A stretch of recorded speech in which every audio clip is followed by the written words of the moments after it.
Good morning. Morning. Hope you're doing well. I'm wondering if today is the day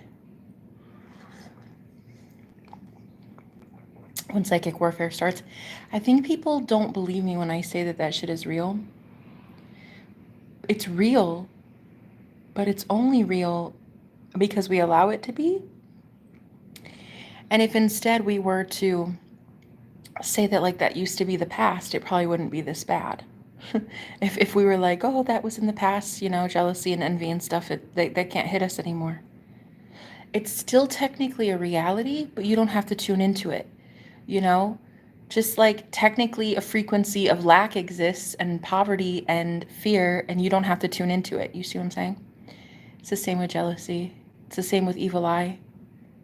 You're allowed to say like that's not gonna happen to me anymore. Anyway, I'm really excited. I'm excited for new things. I'm meeting new people. It's so cool. It's so cool. I have a lot of new roommates right now. It's kind of interesting to live here because you get to meet so many new people. I kind of wish that, like, I don't know. I don't know what I wish. I wish that my former roommate would come back. But that's okay. That's okay. What we're doing now is we are enjoying what God has for us. And I know that today is going to be an amazing day. I'm meeting someone, and like there's somebody new entering my life. If he doesn't, and even if he does, there's still someone new entering my life. And it's such a comfortable feeling. It's so nice. I think that he might be a soulmate of mine, and I think that that's why it's so comfortable. We both agreed there's like zero awkwardness. There's no weirdness. It's just love, you know? It's just healing and love and like comfort. And I already had a dream about him too. Like I just met him and I already had a dream about him. And we've both been saying like, this feels really easy. Like this feels good.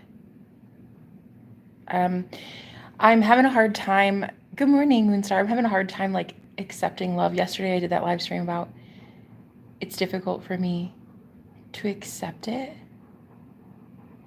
All this love coming in, it's kind of scary. But I've been removing a lot of people from my life these last few months.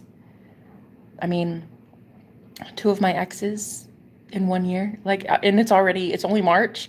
So I said goodbye to a lot of people. And just recently, my best friend as well, we've parted ways. There was that roommate that left, and he and I, well, we didn't really part ways. We're still talking, but it's like, it's pretty sparse.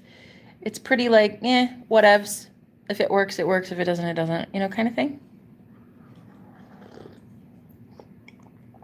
I'll tell you one thing, though, with that. I'll tell you one thing. Hello. I'll tell you. It is going to be, well, I just got a winter storm here, and you guys are all having crazy weather effects. I'm telling you, it's like there's a spiritual element at play here. I wish more people believed me. That when I channeled that message the other day about how you're the reason that the world, I said the word tremors or something. I said, are you guys feeling that avalanche? Are you feeling that weird feeling like everything's going up in smoke and it's weird? It doesn't make sense. Yeah, that's why. It's because of you. Light workers are fucking fed up. Star seeds, light workers. The chosen ones, they're fucking fed up and they're pulling their energy back, and this is what fucking happens, bruh. What happens is the world goes to shit.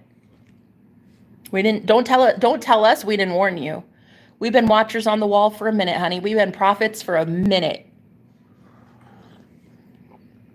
We've been telling you to get it right for a very long time. We've been telling you to get it right with your thoughts, with your actions.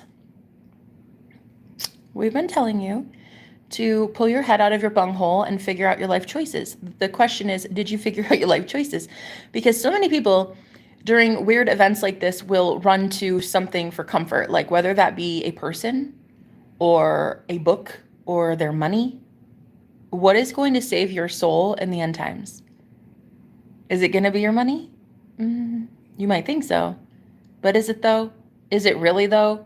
Look, if the world were completely wiped out, what is your money gonna do? Where will you even be circulating your money at? Just curious, asking for a friend. An economic one. One who's good at economics. Jesus. Oh, I'm just kidding. It's too soon. Is it too soon for Jesus? I don't know. I think that we've been waiting a really long time. I don't think it's really that soon. Anyway, so yeah, I'm asking for a economics professor. Who's gonna save you, bro? Is it gonna be your money? Is it gonna be a book? Is it gonna be your pastor? I mean, I'm not trying to laugh. I'm not trying to. I just naturally do it because I understand who really saves souls around here. So it's not like I'm trying to laugh. I'm just naturally good at it. So I enjoy having fun. When the world's going to shit, I'm not. When the world's going to shit, I'm going to God. What about you? Cheers. So I've been a prophet. I've been a prophetess for about 14 years now. Ever since I met God 14 years ago. I've been talking about the end times because in my reality, that fucking out-of-body experience only lasted 30 seconds. But when I came back, I was like, listen, something's weird about this place. And I kept trying to tell you guys, like, hello, end times was real shit. I was basically in the end times the second I came back. So, I mean, I've been preaching for a minute, honey. This is not my first rodeo. It's just that maybe everybody else is finally starting to get it. Like, you're starting to understand some things. Are you ready yet? Are you ready to start figuring it out? That a book is not going to save you. A president is not going to save you. Whomever you vote for, they're not going to save you, babe. No. Nor is your bank account. So that's just facts. Nor is that weird connection to your girlfriend or your mom or your brother or whatever. Like, they're not saving you either. The only one that is going to save you is you. That's it. You're Christ. You're Jesus, though. You are God. Isn't it so amazing? You really are the true source of it all in your reality. And when you figure that out, you can finally just relax. Enjoy life. Don't care about what other people are going through. Like if you want to leave that shit at my door, I'm gonna have to stop you there. I'm gonna have to look at it and be like, you know what? That looks like it's gonna take a give a fuck. And I don't know that I have a give a fuck. So go ahead. You leave it there, honey. I'm gonna just sweep it off the landing. I don't care. That's a you thing, not a me thing. That's a you figure out your life choices thing, not a me thing. So I'm enjoying love. I'm enjoying my coffee. I'm enjoying some sunshine. What I'm not enjoying is the gas that I have this morning, though, because I'm on a new probiotic. Oh, my Lord. Must be working, girl, or something. Because, like, my God, thank God I'm single. I would be broken up with after this morning. Oh, God. You just heard my tummy just now. Did you hear that? It's like, it's crazy. Yeah, no, the farts, though.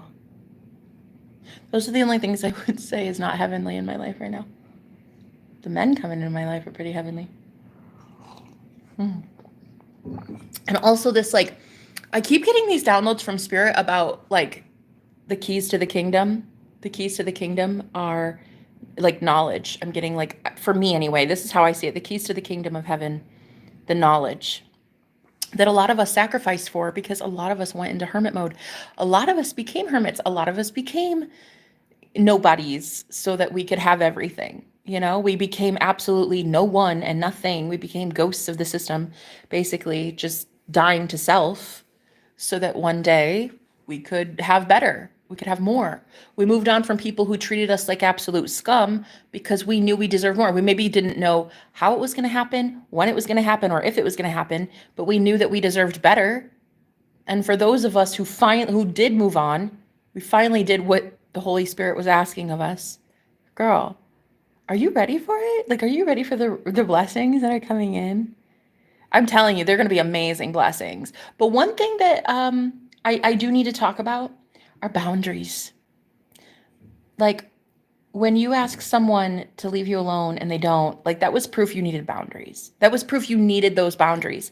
So if ever you establish a boundary, listen, this has happened so many fucking times. It's embarrassing to say. If ever you establish a boundary with somebody and you're like, you know what? It's not me, it's you.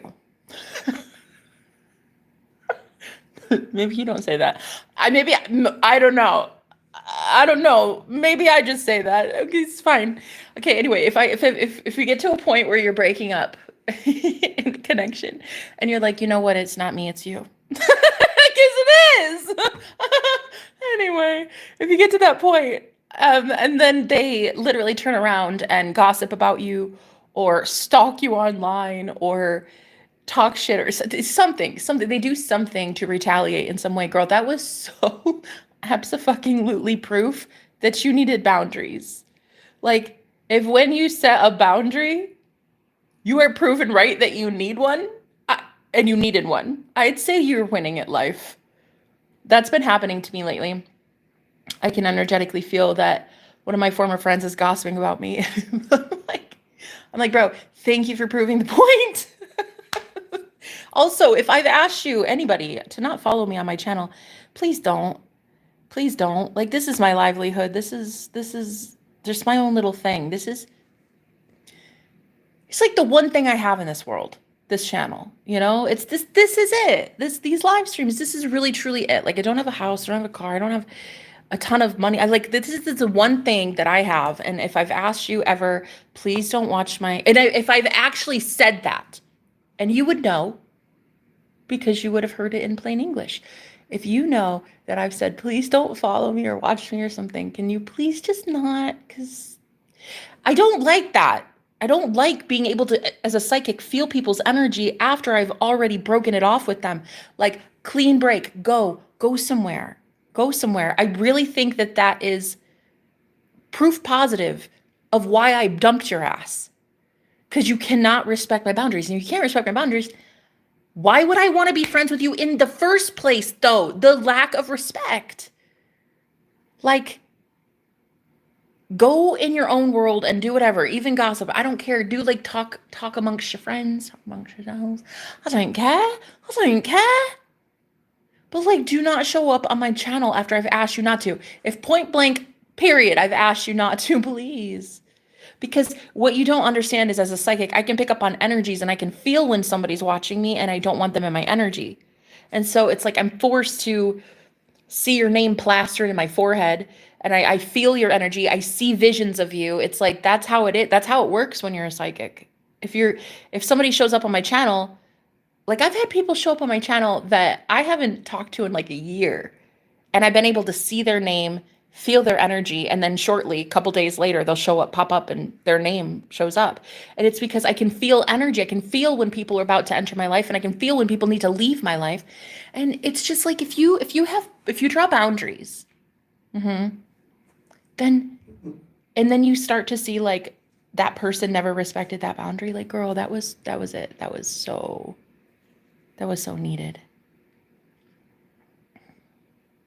Is she high? High on God. What is she on? Jesus, honey. What are you on? Hey, Thanos. Yo, Thanos, how you doing? Have some coffee with me, bro. Do I act high? Serious.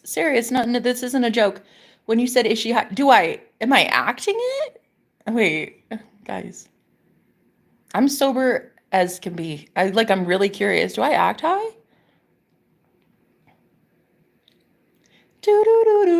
Yeah. Babe, I'm not high. I'm just high in Jesus. Who are you high on? Yo, who are you high on, though? Are you high on a substance? I mean, I've got coffee, but I haven't, maybe I've had like a half a cup so far. I suppose, maybe I'm high on coffee. Hmm. Mm-mm. Mm-mm. This shit goes way back. Nah, the happiness that I found was 14 years ago, Boo Bear. It was 30 seconds of pure nirvana bliss. Listen, I literally had an out of body experience. I had a spontaneous out of body experience. I wasn't high, I wasn't on anything. The only thing I was on at that time was big pharma. I was on like antipsychotics, I was on antidepressants and anti anxiety meds, which is really funny because I was on like a cocktail of medications. And that's actually why I started meditating in the first place. I had an out of body experience when I was meditating because, like, this girl I worked with, she was a witch, and I didn't have any witchy friends ever. Like, I was raised Christian, so basically, I just had, I had, what are those called? The, Yuana? What are they called when you go to church camp? I had church camp friends. I had church camp friends. I didn't have witch friends. So anyway, she was at this really cool place that I worked at, and she was like, "So, are you ready to start meditating?" And I'm like, "Girl, get away from me. Fucking meditation is of the devil, bitch." Like, get away from me. I don't know you. You're literally a Jezebel. Don't talk to me. Like, I didn't even know what a Jezebel was at the time. Oh, back in the days of ignorance. Anyway, I didn't know what that was. So I was like, okay, please don't talk to me because my mom would literally kill me. I was like 21 or 22, girl, a full grown adult. And here I am like, don't talk to me because my mom said, my mama said, you're the devil. It's not funny because it's true. That's what it's so sad. That's what she was saying. My mama said, "You the devil."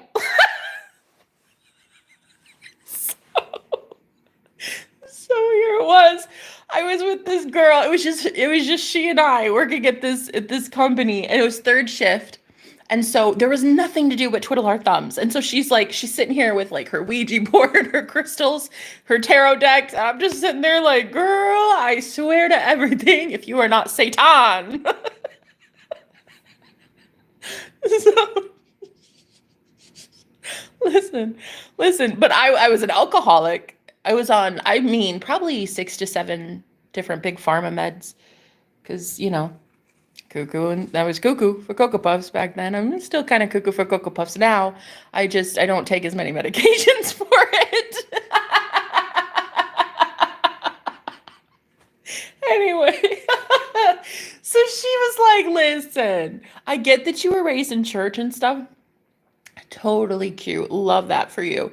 But your life is kind of going down the shitter, don't you think? And I was like, 21, 22. I'm like, girl, everybody at 21 and 22 has their life going on the shitter. But mine was extra shitty. It was pretty bad. I had just called off my wedding to the husband that I actually ended up marrying later anyway. Like, I called off our first wedding. And that's when he knew I had multiple personalities. That's what he said. He's like, that's when I knew you had multiple personality disorder. And that was like, Jesus, what was that? 15 years ago, maybe. Well, maybe like 13, yeah, something like that. 13, 14 years ago. Um, my, why do I taste perfume? Did somebody just spray perfume? I don't know. That was weird. Anyway, but yeah, my ex-husband thought that I had that, and so did my therapist. That's why I was on medications. And so anyway, I was on like this cocktail of medications, and also drowning it with a bottle of vodka almost every 2 days. I'd go through a fifth of vodka every couple days by myself, and it was so unhealthy, guys. Oh my God, I'm surprised I survived. To be honest, I don't know how I lived that way. I was a food addict. I was a sex addict. I was an alcoholic. I was on so many big pharma. And so basically, I was telling this woman, like, listen, if you meditate, isn't that the devil? But this was way back when, guys. This is way back when meditation wasn't a thing, and like the whole world hadn't learned how to be spiritual yet and stuff. And like so I was doing it all by myself really. And so this girl, she was like hella successful. She was independent. Who are you telling to leave, Elba? Not me. Certainly not me. I feel energy too. I like your eyes. Thanks, Revan. I think psychics get psychics, and these people don't understand. I know. Moonstar, you're so welcome here. Thanks for being here. I love you. What was I saying? Oh yeah. So I was like, listen, my church tells me I'm not allowed to talk to you because like you're a witch, honey. You're a witch. But she was very successful. She worked for herself. I mean, she worked there, but like she had all money to herself. She had her own apartment. She was very healthy. She was like supporting even other people in her family and going to college. And I'm just thinking like, dude, how are we about the same age? Like she was 4 or 5 years older than me, but like the same age, and yet you're doing shit. Like you're going places. You're like, who are you? And how can I get like that? And then she was like, well, I would start with meditation. And I'm like, I can't. I can't because my mom, because my dad, because my church, because my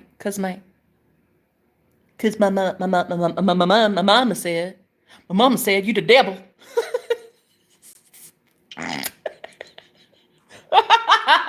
Bro, she eventually took me to a cemetery, a graveyard at midnight, and we had a seance there with a Ouija board. So I eventually pulled my own head out of my ass and I stopped living in fear. It was the best experience ever. But before that, when she was like, you need to start meditating because I think that it would really clear your mind. And I don't think you would need so much alcohol. And I don't think you would need to turn to things. You could just calm your shit. So I was like, okay, well, I'm going to try it. So I told my mom. I said, listen, Mom. I called her on the phone. I was like, listen. So I've got this friend. And you'd love her, okay? She's so cool. But like, she's a witch though. But you'd love her. She's really cool. Anyway, my mom, very religious. We were raised in a Pentecostal church. No, I didn't fart, honey. I'd claim it if I did. So when my mom was saying that it was the doorway to devils, I was forced to believe it. So I thought if I meditate, I'm going to open something demonic. So knowing me and how I was so already demonic. I was already living a bad life. I mean, I got kicked out of my best friend's wedding party because I blacked out drunk at her engagement party in the grass outside on her lawn. Yeah. I was already pretty much fucked. Okay, I was already not doing it right. So I was like, okay, well, Mom, it's like, yeah, you may think it's a doorway to devils, but to be honest, like, listen, like, there's something already wrong with me, Mom. You know, I'm already not okay. I don't know that it would be bad. Think about it, like people in the East, the Eastern mystics and Hindus and like everybody meditates and, Muslims, and why can't we over here in the West, in America? We don't do that here. And I was like, we go to church and we pray and we yell and shout and scream and sing and stuff, but like, because I was in a Pentecostal church and they speak in tongues there. So they're very loud people that when they say, the Holy Ghost comes over them, they go and they speak a different language and they just like shout at the top of their lungs. And I'm like, that's fun, but that's not the God I want. I don't know why. I just don't trust your God though. I don't know. Hey, you do you, boo.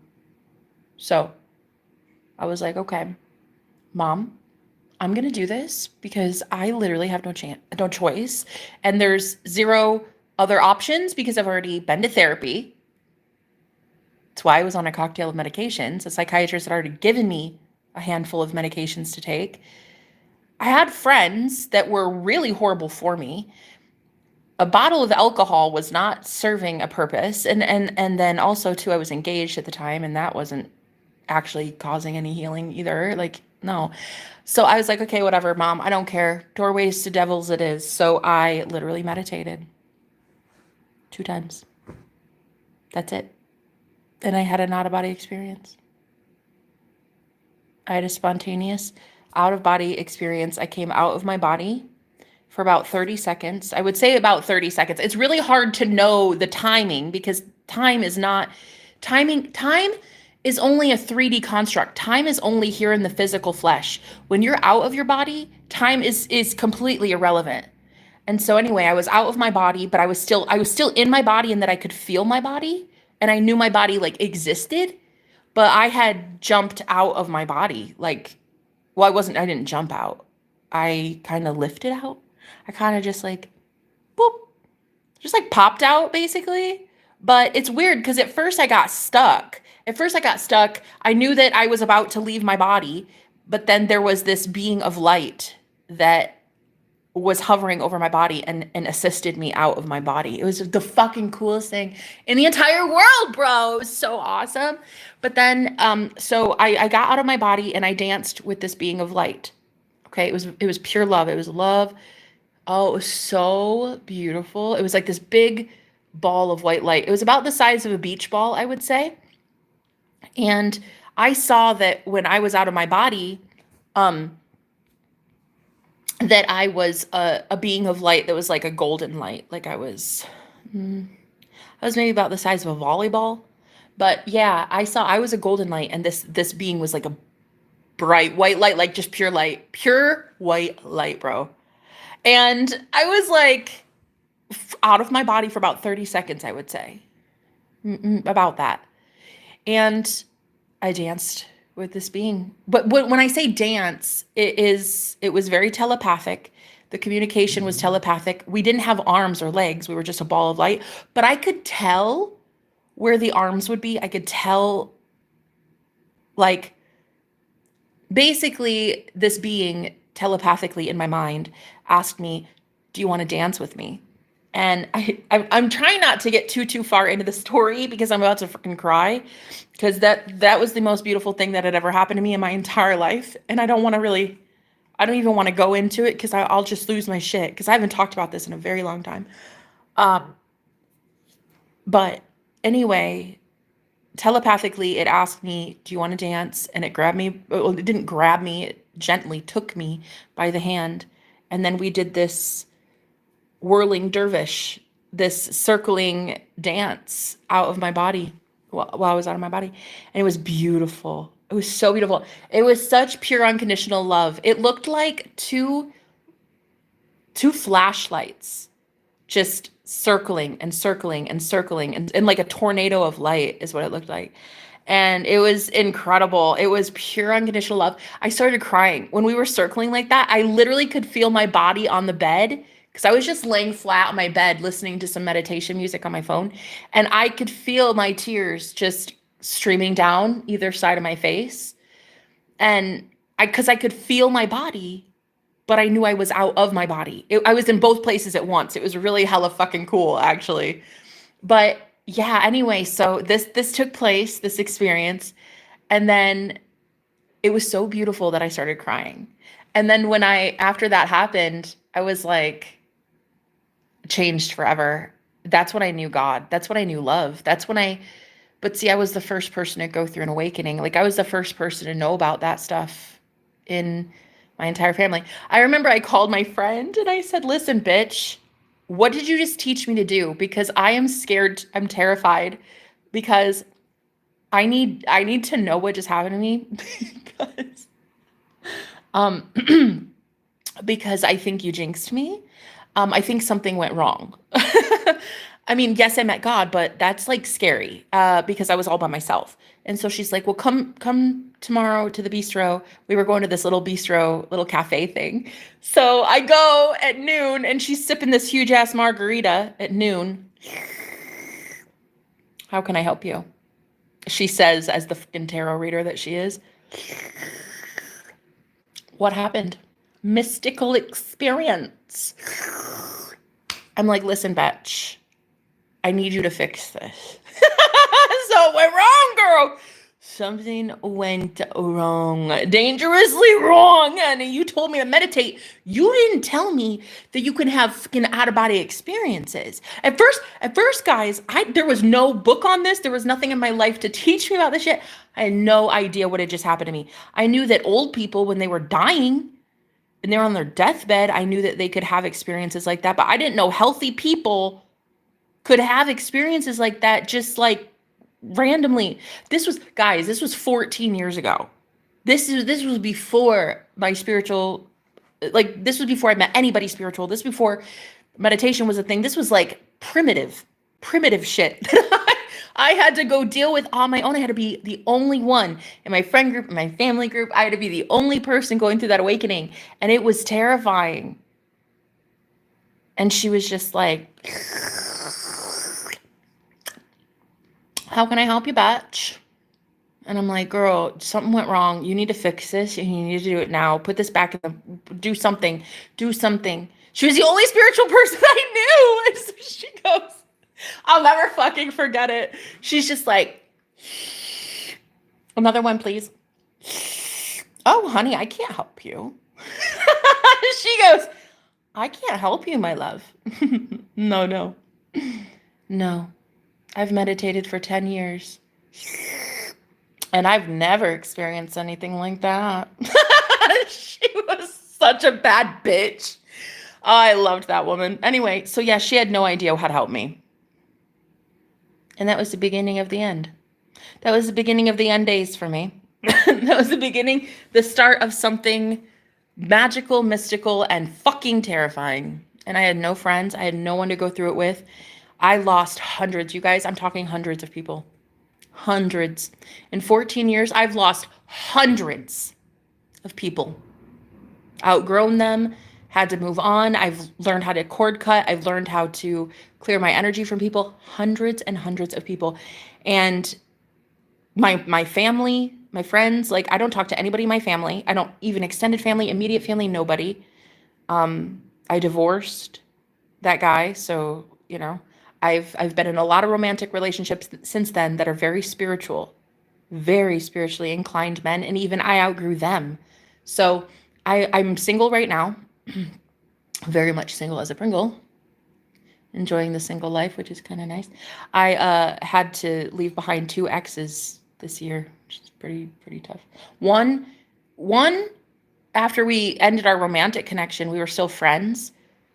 And then the other, I was still dating him and he dumped me and left me homeless. So I was just like, okay, bye.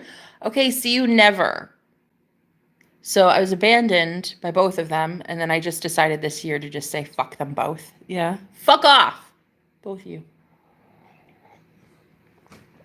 Forever the end. Toodles frittles, my love. Don't ever show up again. Literally goodbye.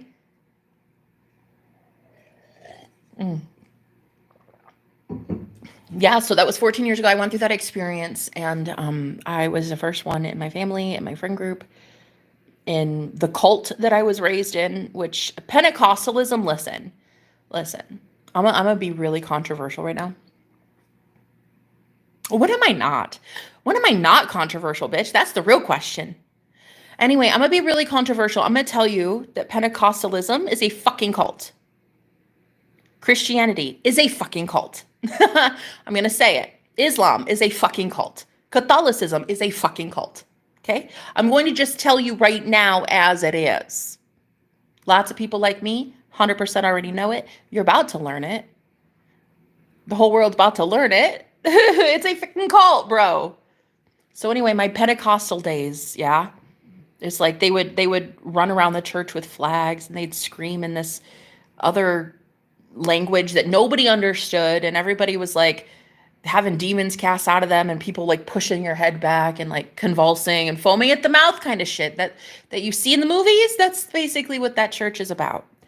And so I was raised in a cult. My grandparents ran the church. My grandparents were the pastors.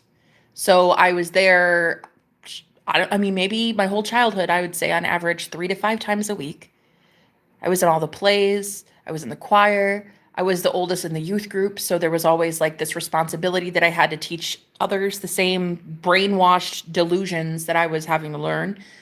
And then also, there was Sunday school, and then there was the weekends at grandparents' house, and then there was the summers at I was literally raised in a cult. And so for me to have like all of that brainwashing and think that that's normal, like even still now, people, because religion is so common, people think it's normal. It might be common. That shit ain't normal. Just because it's common and on every street corner, a church on every street corner doesn't make it normal. Okay. So anyway, I just remember being ostracized, my grandparents being so disappointed in the life path that I was choosing. And I was choosing to go within and not to them. I wasn't going to them anymore. I wasn't going to the Bible anymore. I wasn't needing Thursday night service, and I wasn't needing communion. I didn't need to eat a stale cracker and drink grape juice from a thimble anymore to represent my connection to God. Now I was literally God, and I was seeing that. But I had to experience that in the worst way possible because I lost everything. Everything. Health, fertility, my ability to have children, my connection to my husband. I even lost my dogs in the divorce. I got pennies in a divorce settlement. I lost my family, my everything. Like everyone I loved and wanted to be with could not accept me.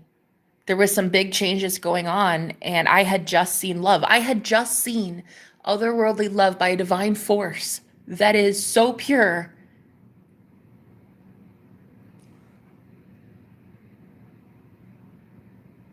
that it didn't matter what was wrong with me, how many personalities I had, what addictions I had, what health ailments I had. I had just seen the purest, most unconditional source of love, and no one in my family had ever seen that.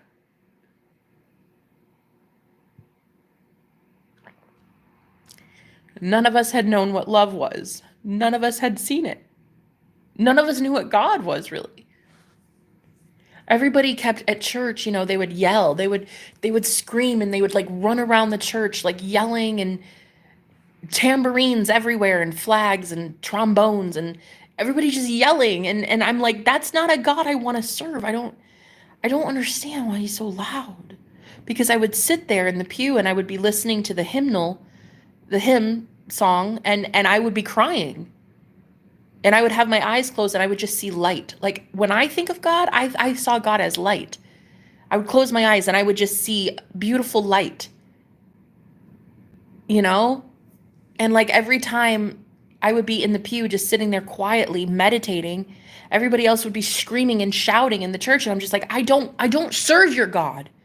Your God, dude, your God is different than mine, Grandpa. Your God is different than mine, Grandma. I'm sorry.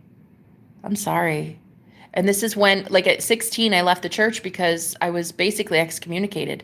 I was telling all the kids in the youth group that we were allowed to question things. So I was 16 years old, basically running church, and my grandma did not like that very much. So she was like, I don't really care if Jenna wants to stay or go, basically. Like, she could just leave. Basically. 16 years old, I said, Mom, I'm not going back. I don't want it. I don't agree. I don't agree with that God. I don't. I'm sorry. I fucking don't. I'm not cool with the God that my grandparents were teaching me, which was like this maniac that just wanted to like bring fire from heaven. And I just didn't understand why God would like flood the whole world and shit. I don't know. I didn't like it. So at 16, I left, and I had this out of body experience about 21, 22-ish, somewhere around there. So I had gone several years in the real world using real world techniques to find God, find happiness, find joy, alcohol, sex, men, partnerships. Like I was trying other things, and it didn't work. It wasn't fun. I mean, it was fun. Don't get me wrong. It was fun. It was fun. But it wasn't actually doing anything, and it wasn't actually making me feel fulfilled in my soul. It was fun, sure, but it was as fun as a softball game that you play and then you go home at night. Like, it's like, okay, great. It's fun for a little while and then you go home. Like it was just leading me to my path of spirituality. And I'm really glad it happened. But man, did it hurt, girl. I mean, that was 14 years ago.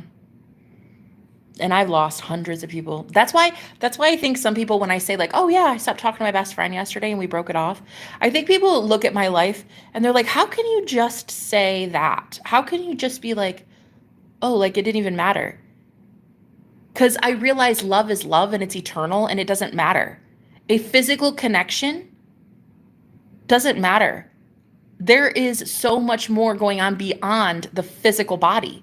Like, I'm able to move on quickly from people because I'm not codependent. I don't need a friend.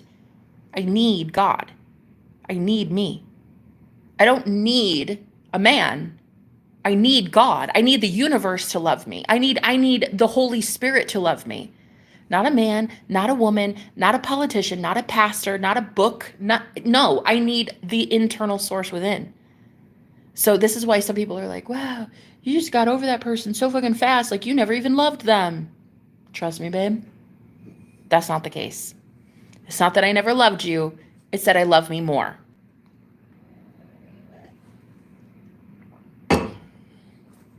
Sorry.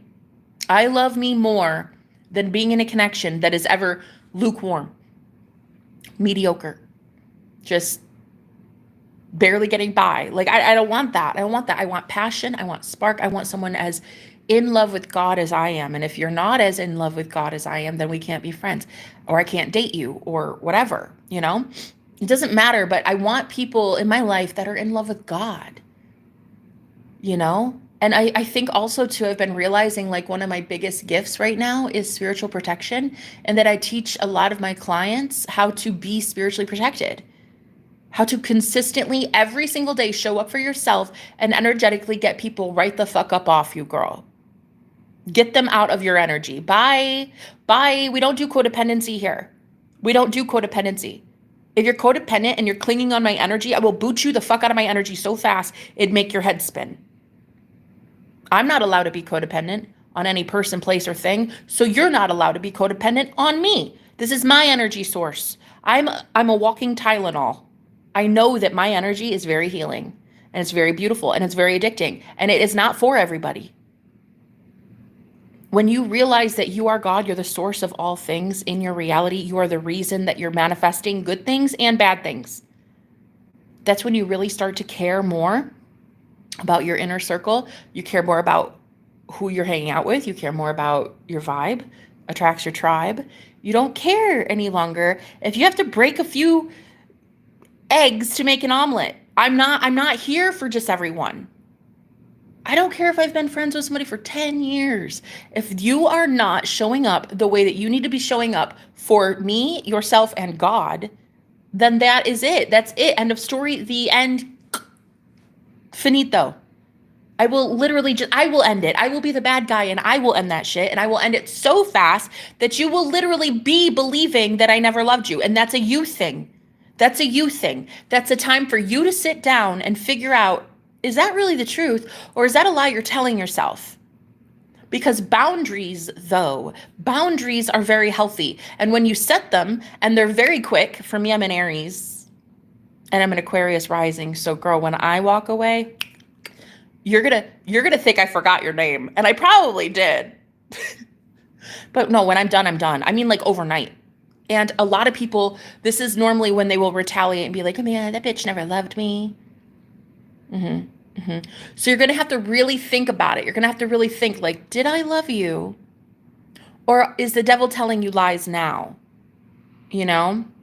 And it's really time that we all ask ourselves that question, because source, it's the same thing with God. It's the same thing with source. A lot of us are like, God never loved me because he abandoned me. No, no. It's possible that the Holy Spirit, Source, God, universe, whatever it is, pure love, loves itself so much that it's like a frequency. It's a vibration. It's an energy of don't fuck with me. I don't want you because your energy sucks. The way you talk about yourself sucks. The way you treat others sucks. The way you think about life sucks. You're ungrateful. Maybe possibly the source of it all just doesn't want to have anything to do with us because we're ungrateful as fuck. Same reason I don't want to be friends with anybody. Ungrateful much? And when I find the ones that are truly grateful and truly thankful, I'll know because they like this guy I'm talking to right now. He's pretty awesome. I'm still, we're still trying to get to know each other. He's cool. I'm a big fan. I like his energy. I like his vibe. He's so grateful and thankful for things, which I've noticed. He will just like tell me just like word vomit. You're the best thing ever. I love you so much. You're beautiful. You're gorgeous. I love this about you. And you're so funny. And I love that you did that for me. And I just like, that's not even, I don't have that normally. Even with my so-called best friends, I don't get that. Wow. I was like, whoa, I like this guy. I kind of want to keep you around. Like, you're pretty cool. You're pretty cool. So we're seeing what it is, it's fun. It's fun. So if anything, I'm just having fun. But yeah, I've done a lot of work to keep a ring off my finger. I do not want to just go into a commitment because like it's the cool thing to do and everybody does it. I mean, I'm 35 and I won't settle. I refuse to settle. I've had a lot of people tell me like, what is wrong with you? Nothing. I just have very high standards. I met God 14 years ago. So if you haven't met God, like, don't call me. Don't talk to me. Like, the standard is Jesus. And if you're not aligned with that guy, like, no thanks. Sorry, but that's my standard. My standard is that loving being that I saw 14 years ago, pure unconditional love. That is what I'm going to wait for. And that is what I'm going to strive for. And that is what I want to emulate. That is what I want to be. When people see me, I want them to see that. I want people to see light. I want people to see love. I want people to see unconditional love. But I think that people get it twisted though, because when I say things like, oh yeah, I just like stopped talking to my friend yesterday. Like we just broke up. I just broke up with her. Like just ended it. I think people really do believe that quickness in like moving on from people is somehow a devilish thing. It's like somehow evil. Like, oh, look at Jenna just giving up on connections. You really got to ask yourself, did those connections give up on you a long time ago? Because if you were to sit there and hold on to it and force it, that feels more devilish than just walking away, in my opinion. But then again, my opinion is a moot point. My opinion is just my opinion. Cheers. I prefer to be alone. Like, I don't care. I don't like the feeling of somebody weighing me down, like all the burdens, all like making me be your source of inspiration, of motivation. Please go be your own, please don't make me have to like correct your sentence when it's like, I can't do this, or I won't be able to, or I wish I could. It's like, please don't make me be that constant motivational cheerleader and inspirational. Just don't. Like, go be that for yourself. And then when you can do that, and I can do that, then we can be friends, But for right now, I'm detaching because I'm really bringing in people who can do that for themselves. I don't need to be their cheerleader. I mean, sure, yeah, I could do it as a spiritual advisor and a manifestation coach. That's one thing. But like not just constantly every single day as a friend. You know what I mean? If I'm getting paid to do it, that's one thing. Thank you for the equal energy exchange. Thank you for appreciating me. Thank you for understanding that If I sit here for an hour uplifting you, motivating you, helping you get your manifestations, helping clear whatever block you have, like, thank you. Thank you for paying me equally and appreciating my energy. But like if it's all the time just me uplifting you, bye. Like bye. Bye. I literally left two men that I loved dearly this year. Two men that I would have died for, who I loved more than life itself. I dumped those people. So if I left them and my own mother behind and my own husband behind, it's so easy to just delete trolls. It's easy to also walk away from friends that aren't on the spiritual path. It's easy. It's easy. If I could leave those people, yeah, it's easy. It's easy after that. So I think that's what confuses a lot of people is they're like, wow, she's a bitch. Maybe. But I'm a happy bitch. So I'm fine with it. But yeah, I really enjoy boundaries. I think that when you set them and you find out that there was somebody who was going to retaliate against you and you needed boundaries to begin with, I think it's great. I think that's like my favorite part about setting boundaries, guys. It's never the setting the boundary. It's never saying no. That's easy. It's not saying no, it's staying no. And it's tough. It is tough at first. And then you get really good at it. And then you become indestructible. And then you realize like, it doesn't matter what people say about you. It doesn't even matter what your husband says about you. It doesn't even matter what your best friend says about you. It doesn't matter what your mother says about you. It doesn't even matter what your entire collective says about you. It matters what you say about you because you are God. You know you 24/7. Even your best friend, even your mom, they only know you maybe a few hours a day or a week or whatever, but it's like you all day, right? And so I'm just realizing now, like a lot of people think that because I can move on so easily, it means I never loved them, but that's like the furthest thing from the truth. In fact, I would dare say that the fact that I can move on from your ass really proves that I'm having absolute clarity in love, and I love myself enough to leave. I would dare say that it's because I love you that I am leaving. Yeah. But see, it's a weird world, and we don't know yet what that means because nobody's really ever seen it. This world does not see a lot of people who are willing to just dump people if it's not a good, healthy thing. We instead stay for 50 years. We marry that guy, we stay married, even if we're sleeping in other rooms. Like we're sleeping in separate beds for 50 years, but we're still going to fight it out because we love each other.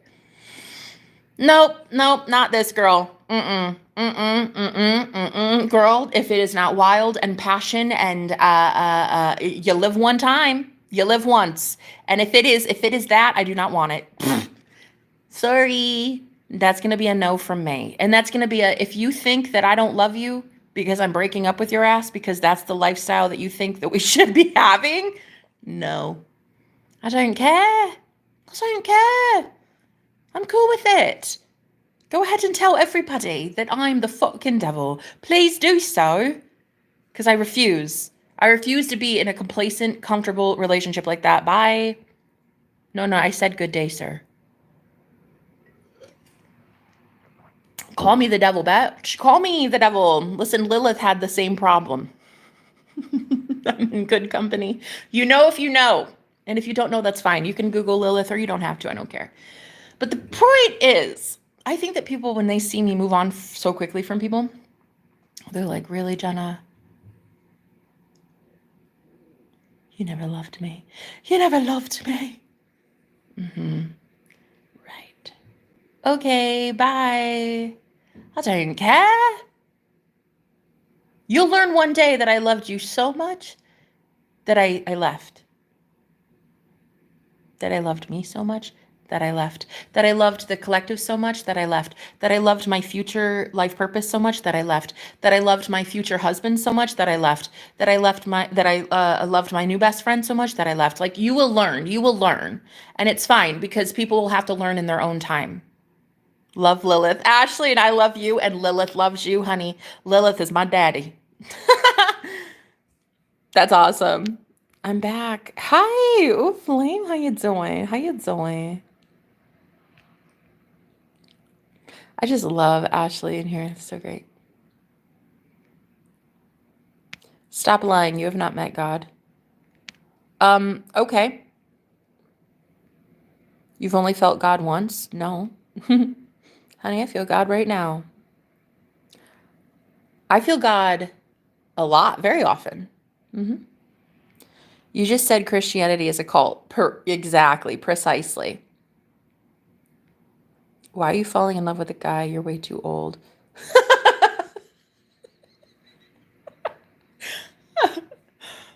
Sorry, I couldn't. What was that? Sorry, I couldn't understand. I don't speak stupid. What was that? I couldn't understand. Look into Islam. You will be free. Did you just say that to me? I know someone didn't write it to me. They didn't. Their poor innocent soul. They didn't write that. What religion are you? Cozy. I'm in the religion of cozy. Cheers. Somebody just wrote it. Somebody seriously said that. Islam will set you free. Cute. I love it. I love your sense of humor. Thank you for being here. What a fun time. So enjoyable. Islam will set you free. And this coffee will help me lose 30 pounds overnight.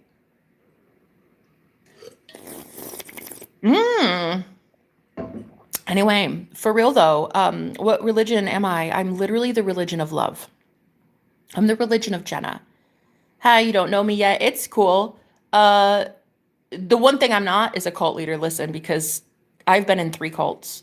I've been in a religious cult, a spiritual cult, and a sex cult. Because I just had to get I had to get knowledge. I had to learn a lot, you know. I had to learn a lot and what not to do. So in all 3 cults, as I escaped, barely by the skin of my teeth, I'm telling you right now, I survived 3 different cults in my life. One was my childhood, the religious cult, and then the spiritual one was when I was just starting out with my business. I was getting involved with some very dark forces. There was dark practitioners that were summoning me and initiating me into a cult of practitioners, so the dark arts. And then there was this romantic relationship cult. It was like oh God, you guys saw it. You guys saw the situation. It was not even going there because that was the worst time of my entire life. So I escaped that this year. I was abandoned and left homeless. And then that was a God thing. That was a God thing. Like, thank you God for getting me out of that. So one thing I've learned in all 3 of those cults is how not to act, how not to be, how not to lead people astray. Give people the understanding that it is within them, not within me. Like, I'm not sitting here telling you that, like, I'm God and only I'm God. I'm God, 100%. But you're God, 100%. In your life, you're God. Like, you're all there is. You're all there is. And so that's definitely something that, like, I never got to learn in any of these instances. There'd always be this bigwig at the top. There'd always be this guy at the top that's like, yeah, you listen to me now. The fuck I do, bro. The fuck I do. I'd already been marked by God. Bitch, I didn't take the mark of the beast. I don't take the mark of you. Sit down, shut up. You look like an idiot. Fucking cult leader. Look, I had to tell my own boyfriend that. Both of them, as I dumped their ass this year. They dumped me, but in actuality, I dumped them. Like, sit down, shut up. You look ridiculous. I don't know who gave you that pulpit, but listen, people should take your microphone away, bruh. But the cool thing is, I'm not even about that. I'm not even about people not having a microphone. I think everyone deserves a platform. I think, listen, I mean it. I think that every single soul on the planet deserves to have free speech. Really? Why not? Just listen to what they're saying. Like, vote with your consciousness, vote with your subscription, you know? Vote with your followership, vote with your money. It's like, let them speak, let them learn, let people learn who you truly are, you know? At your core, I think everybody should be out there loud and proud about who they are. And then we should be looking at it, analyzing it, and being like, yeah, deuces, have a good one, toodles fruitles. I don't like you. I don't like what you're about. I like that you have free speech. Great. I love that you get to act like you're God. Great. But who died and made you God? And unless they can say their ego did, I don't want to hear shit they have to say. So the difference between me and cult leaders is that I'm not here to start a cult. I'm here to show you what a cult is and to help you escape one yourself. And I'm also here to remind you that you're allowed to ask the hard-hitting questions. Like, why would a God require that? Why do I need to wear that outfit? Why do I have to cover this up? Why do I have to speak like that? Why would a God punish an entire world and flood it? Why would this happen? Why? But you're allowed to ask those questions. Okay? And this is like that era where religion is really crumbling, and I'm fucking here for it. Listen, I'm here for it. Just like I feel Jesus would have been here for it. Jesus, I think, was excited. I personally don't know the guy. I didn't meet him 2,000 years ago, so I don't know. You know more about him than I do, right? You haven't met him either, but we're not going to go there. But the point is, 2,000 years ago, I'm pretty sure Jesus would have been highly, highly, highly against religion. I really do. Something about it. I just have that gut feeling. He would have been like, ugh, rules. What? I don't know. Something about it. The way that in the red letter in the New Testament, Jesus was all like, ugh, just love your brother, love your neighbor, love you, like just love, you know? And I think that it'd be against modern day religion. I really do. I really do. And so I think I'm in good company when I am bashing religion and saying it's a cult. I think I'm in good company. I feel like Jesus would have said that. Yeah. I don't know though. I didn't know the guy. I didn't meet him. I don't know. I don't have his autograph or anything. I'm not sure. Do you? Do you know that guy? I'll wait.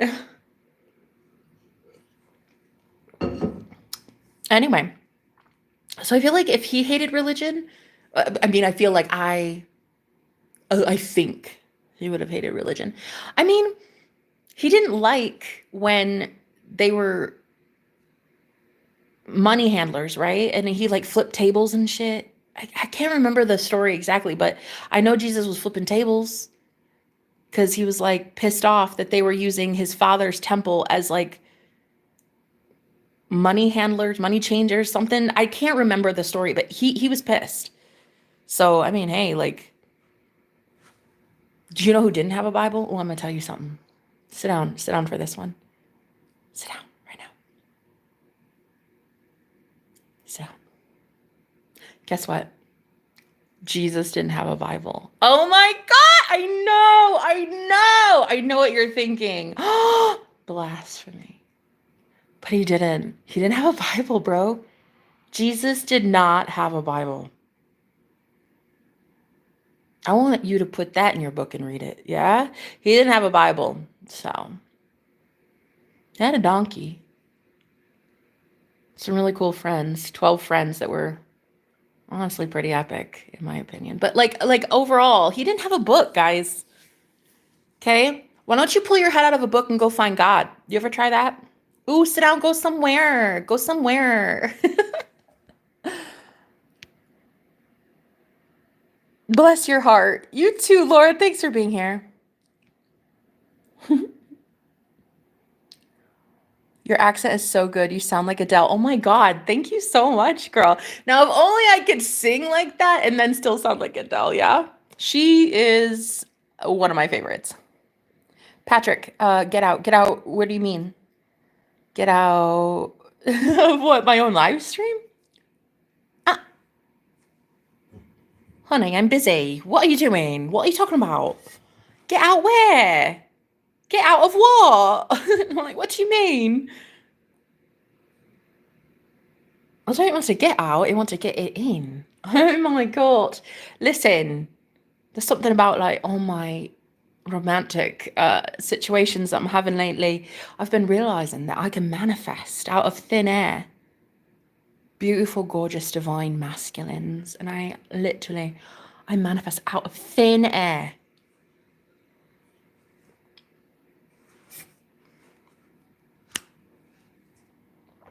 It's getting very good. It's getting very good in my life.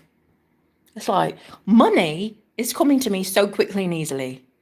It just like lands in my lap. It's like, how in the world can someone magically make money appear? It is happening. Same with love. Same with men. Oh my God, they're coming out of the woodwork. I'm like, where'd you come from?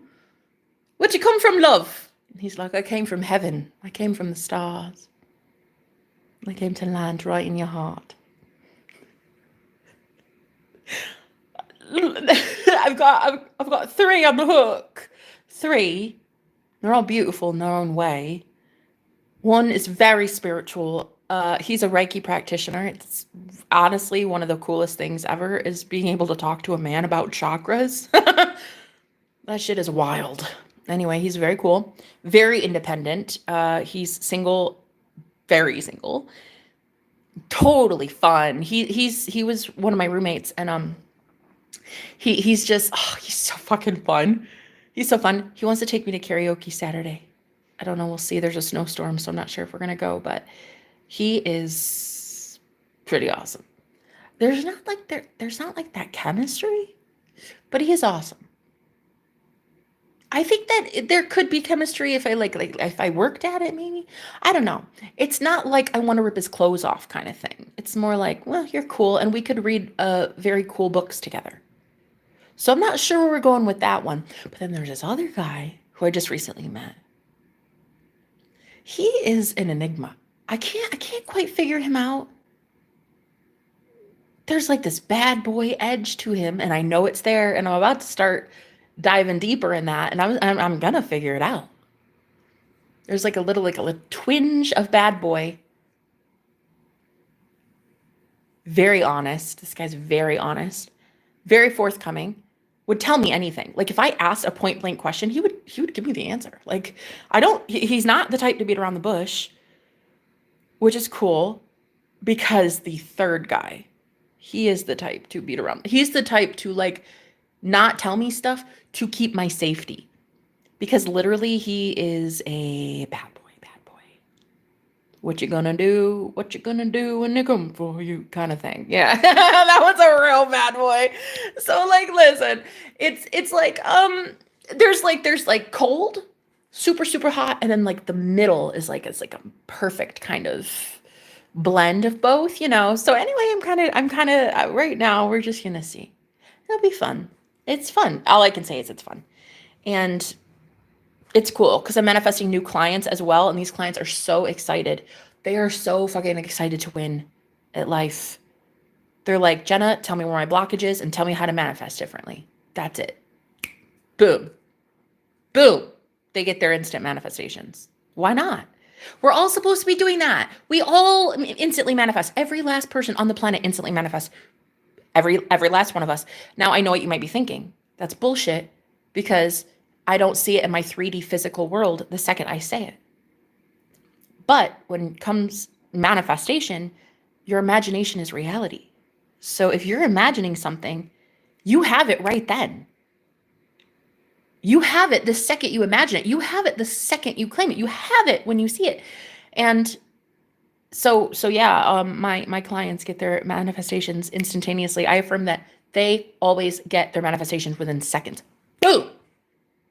They say it, do. That's it. The universe always bends to their will. So anyway, my life is really great. It pays to remove everything and everyone from your life, honey. It's so much better up here.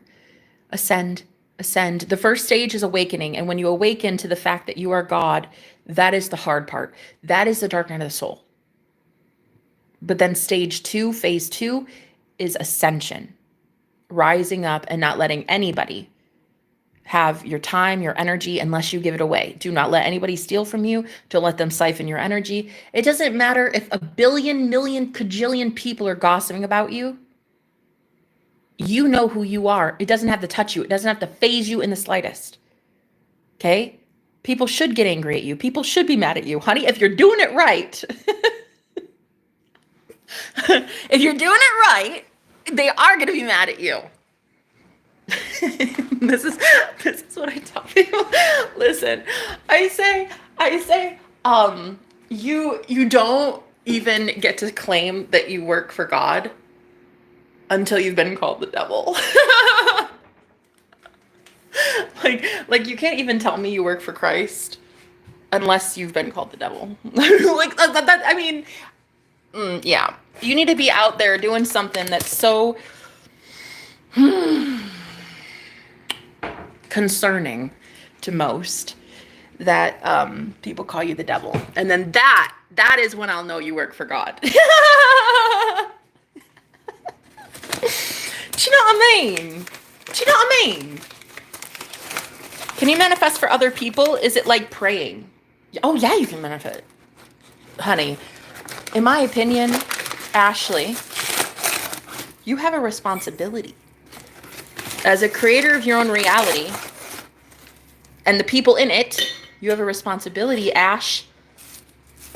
You are supposed to be manifesting for other people, baby. It's like, it's not only possible, it's like required, okay?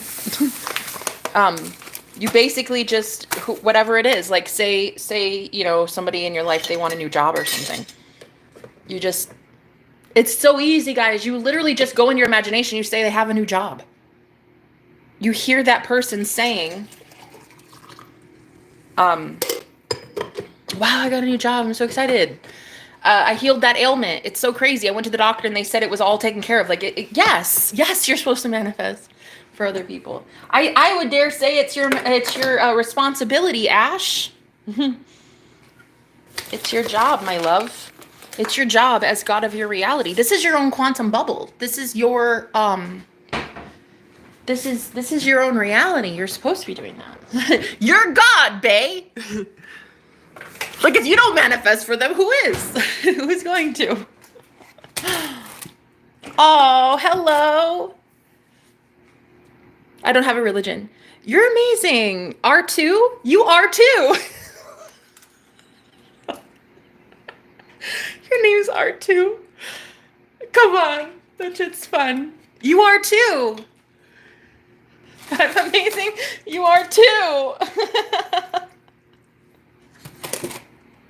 You are too. That was fun.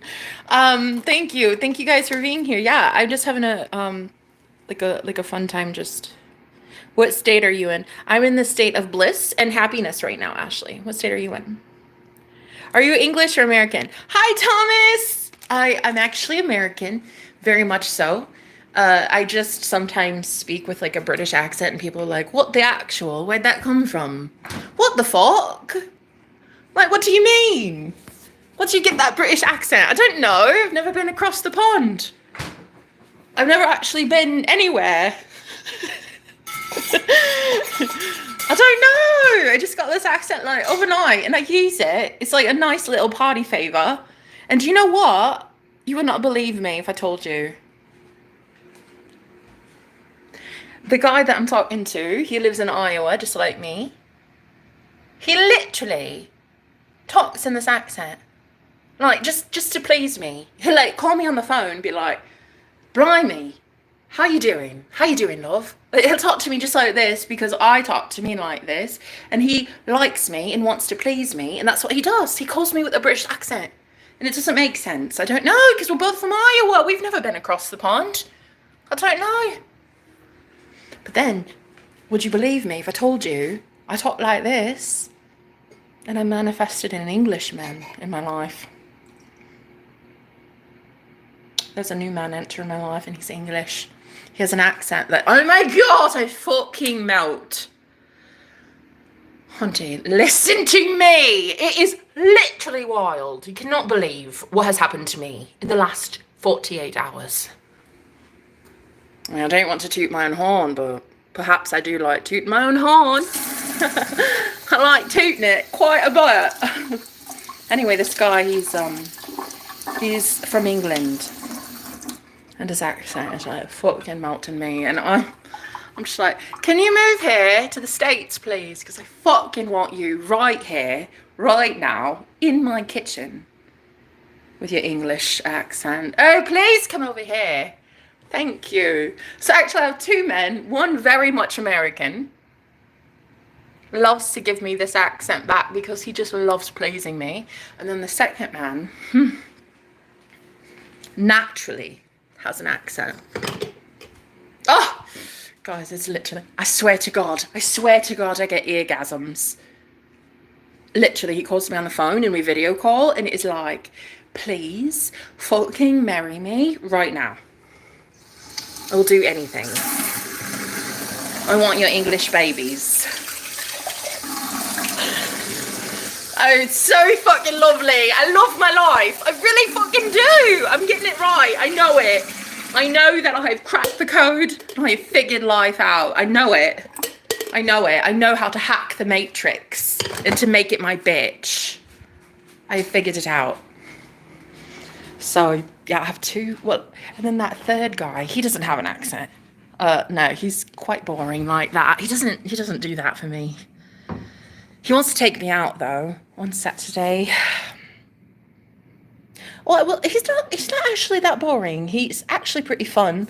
He wants to take me karaokeing, which I love. And you know, now that you say it, perhaps I should go in with this accent to the karaoke bar and like tell everybody I'm like, I'm not going to say anything because I'm not going to lie, but I'm just going to have everybody assume that I'm British, and then all of a sudden start singing Adele songs.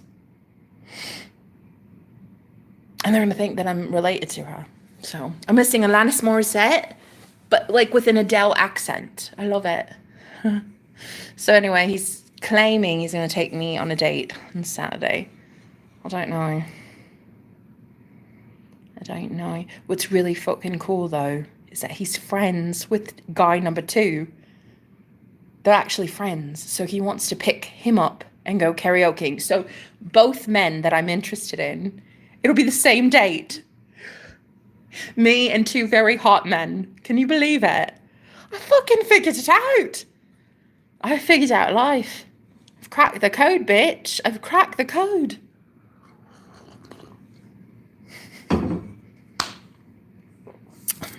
So, and it's not like that guy doesn't know that I have a crush on the other guy, because like they were both roommates of mine, and he knew that I hooked up with him. So it's not like he's completely oblivious. He knows that I like the other guy, and he still wants to pick him up and go karaokeing on Saturday. So I think I've cracked the code. I think I figured it out. I think I have figured life out, my love. Life figures men out. Which was very much a big problem that I was having. I thought that I was like deranged or something. No, I'm just fucking awesome. That's all it was. I was so awesome that like people didn't know how to handle it. That's all it was. But I figured it out, my love. For a second there, I thought I was gonna have to start choosing women. I was like, if there's a whole other gender that I have not tried yet, it's like men, are men the issue? Or is it me? I figured it out. So anyway, yeah, there's this English guy, and he's literally from England. And you know what's so cute? Okay, so you guys know in America, you know, we're so uncultured here. Like really, I mean, like I'm not trying to, just we are. We watch anything from England, and it's always the same. It's like the cute little English men or women that can walk to the local store, and they call it a shop. It's all within walking distance. Like you can go to like the little shop and everybody lives in an apartment in a flat above some sort of store. In America, that's what we see on the TV for all English people. like in England, like I don't know, we all just see you the same. And it's literally that way. Yesterday we were on a video call and he goes out of his apartment down the block and he's right there at a store. And I was like, what? Seriously, you guys walk to stores there and stuff? Like, that's a thing? We don't do that really here in the States. We have cars. So I was like, wow, you're like really English. We really don't understand England. We don't.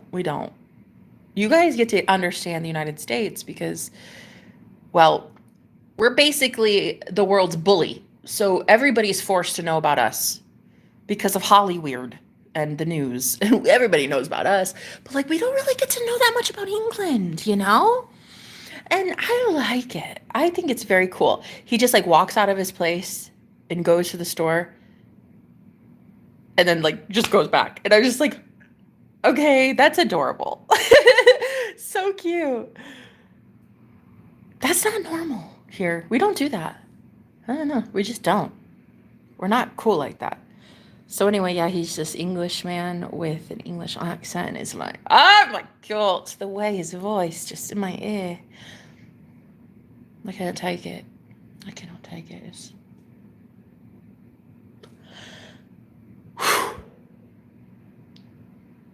Anyway, super fun. So I've got that going for me. And then I'm on this like starting my business up 2.0. Like when I got involved with some real shit people, okay, some wannabe warlocks, all right? Some wannabe witches, warlocks, and wizards, bitch. I got involved with some nasty people recently. And it really affected my self-esteem, my confidence, but also my career path, my life purpose. It really took my life purpose just like a way bad detour. I went this way when I should have been going this way. And so I had to break up with people lately that were in literally a cult. I was literally in some sort of coven thing, and it was bad. It was pretty bad. Everybody saw it. I mean, it was publicized, so that's out there. But yeah, I had to go through that because you know what I had to learn? I had to learn how not to be a cult leader. You know what I'm saying? It's one thing to have like 31 people in here right now. It's another when you have 31,000. Like that's a lot of sway. That's a lot of influence. And I do not want to influence people in the wrong way. Why? Because I have a fucking soul. And I do not want people to do worse in life because of me. I want people to do better. I want everyone to be free in their mind. I want everyone to realize that they are the creator of their own reality and they can have whatever they want, literally.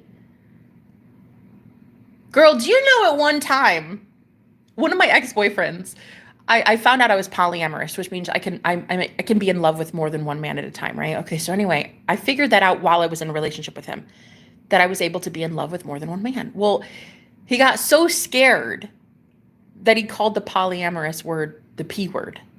Like he wouldn't even talk about it with me because he got so triggered by it. Like every time I was like figuring out my love language and like who I am really, he was like, oh, it's the P word. Oh God, I don't want to ever hear it again. I want to talk about it. Right. Well, back then, it was unheard of for a woman to be entertaining more than one guy at a time. In my life, in my circle, my friend circle, in his life, like it was unheard of. And I had to go against the grain and standing firm and saying, nope, I love who I love. I'm single, I'm free, I'm fun, there's no ring on my finger. You haven't put a ring on my finger. Shit. I don't owe anything to you. Like you should be about it. You should be feeling like you could lose me at any time. Everyone should. Be about it, bro. Like standard, like up your standard. And so anyway, now I look at it in this world that I'm living in now, I literally have a date Saturday So far, it depends on the weather and if I want to go. But the date is with two guys that I'm freaking in love with at the same time at a karaoke bar that I chose. All I did was I said to this guy, I said, I want to go karaoke. He's like, really? Because he bought pizza and beer for me and my roommates, and we were having a party down here. And that's when my other roommate, the one that I fell in love with and I hooked up with, he came down, and we all had a party. And he was like, oh, you want to, like, I was like, I want to go karaoke. I told that guy, the guy that bought the pizza and beer. Later on, I told him, like, I really want to go karaoke. I just haven't been in so long, and I don't ever have anybody to go with. And he was like, well, I'll take you. Oh, let's go. I'm excited. He's like, all right, bet. I'll pick you up Saturday. We'll do pizza and beer again, and then we'll go. So, he's pretty cool. He's awesome. He left a few days ago. He went to go to a different place to stay for work. That's what happened to the other roommate too. Both of them left. But yeah, they that's just what I'm saying. This reality now that I am in, at one time this was just a fantasy. This was just like that can't happen. The fuck it can't. The fuck it can't.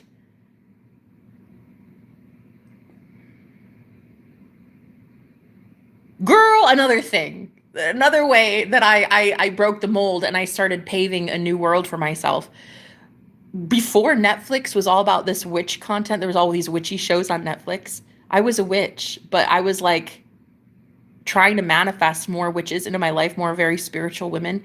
And then just Netflix one day just like blew up with all this like witchcraft stuff. And I was like, see, it's all about the universal algorithm. What you focus on grows. And so I kept telling the universe, I love this stuff. I love this content. And so it had no choice. The universe has no choice but to give me more of what I'm thinking about, what I'm focusing on, what I'm entertaining, right? And so yeah, I like, it just went from boring content to just like all about witchcraft and spiritual stuff. And yeah, it's awesome. It's awesome. So now like I'm in that plane of existence now. I'm in that reality now where everything's tailor-made to me. My heaven is here. My heaven on earth is here. And my heaven on earth looks different than yours possibly, but it's still heaven and it's still mine, and I'm going to enjoy it and embody it, you know?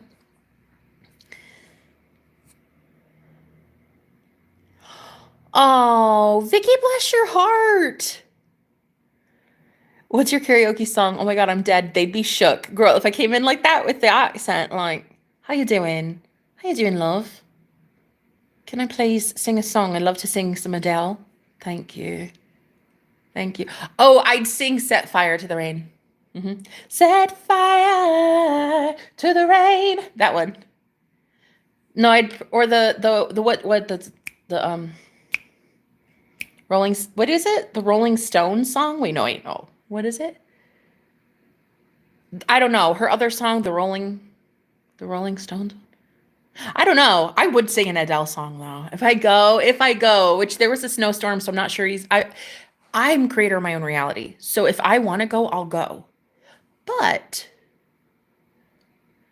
I don't know. Lately, I've kind of been feeling like I don't want to lead that guy on because I'm not really into him like that so much anymore. He's a cool friend, but there's no spice. Now this other guy we'd be picking up. Oh my God. Spicy. Listen, that is straight up chorizo. Sausage. Chorizo. Spicy. Very, very spicy. What? That one does it for me. And then there's this Englishman that I'm also very much into as well. It's fun. It's fun. I think that we're all supposed to be having fun in life.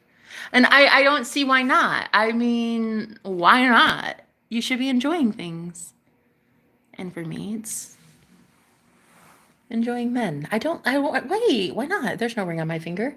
I dumped every asshole from the past because I was promised something better, and here it is, something better.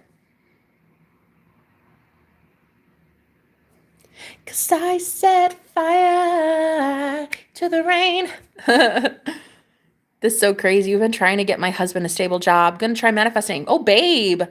Ashley, it's already done. It's already done. He's already got that new job. All you have to do is, this is what I would do. Keep imagining him texting you or calling you and being like, babe, guess what? They really, really want this. They want this. They want me. They want me for that. Now, try to get okay, when you go into your imagination, it's called the telephone technique. I would try this, Ashley. I would try to hear your man say that they're so desperate for him. They're excited to have him. He's literally the best on their roster. Of all the people they've interviewed, he's the best one for the job. I need you to get as realistic in your telephone call. Like, it's your imagination on the telephone. Hear him realistically say the things that you would realistically hear him say. Like, sometimes I like to over exaggerate when I'm manifesting and say, like, I have $1 billion. It feels so good to have $1 billion. But other times I like to keep it as realistic as possible. So I would suggest for this one, for you, I'm just getting like, keep it as realistic as you can about the benefits and how far away it is and what they thought of him and like the bonus, job promotions, like give yourself in the imaginative act of you on the phone with him, right? Or seeing him in front of you, whatever you do, keep it realistic. Yeah. You're amazing. You are too. Hello. Gift for you tomorrow. Stop. You lie. Rolling in the deep. That's it, girl. That's it. Medina, you lie. What do you mean? Come on. Rolling in the deep. Honey, I'm going to sing that one. Rolling in the deep. Wait, I'm trying to think of how it goes though. Yeah, she's ooh. What is that one? Rolling in the deep? Rolling in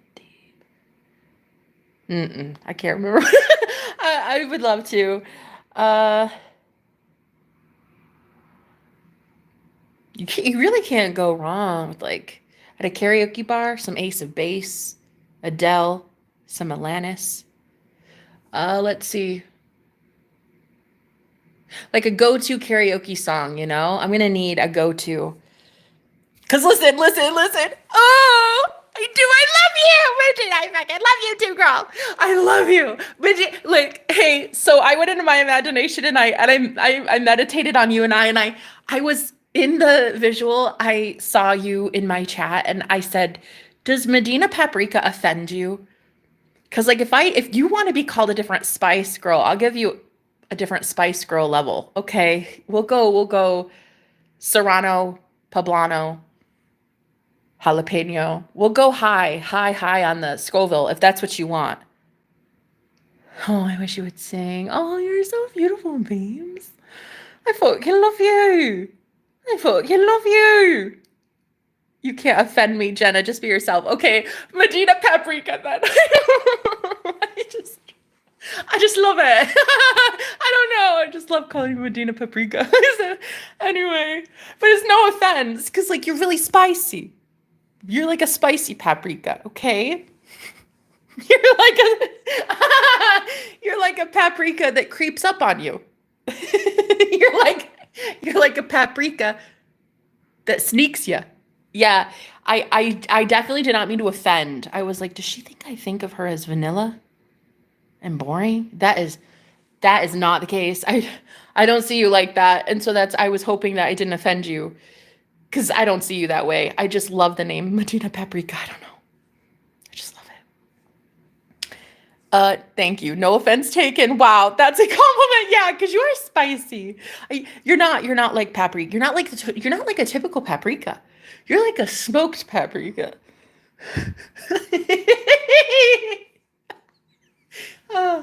Oh man. Anyway, so wow, fun times.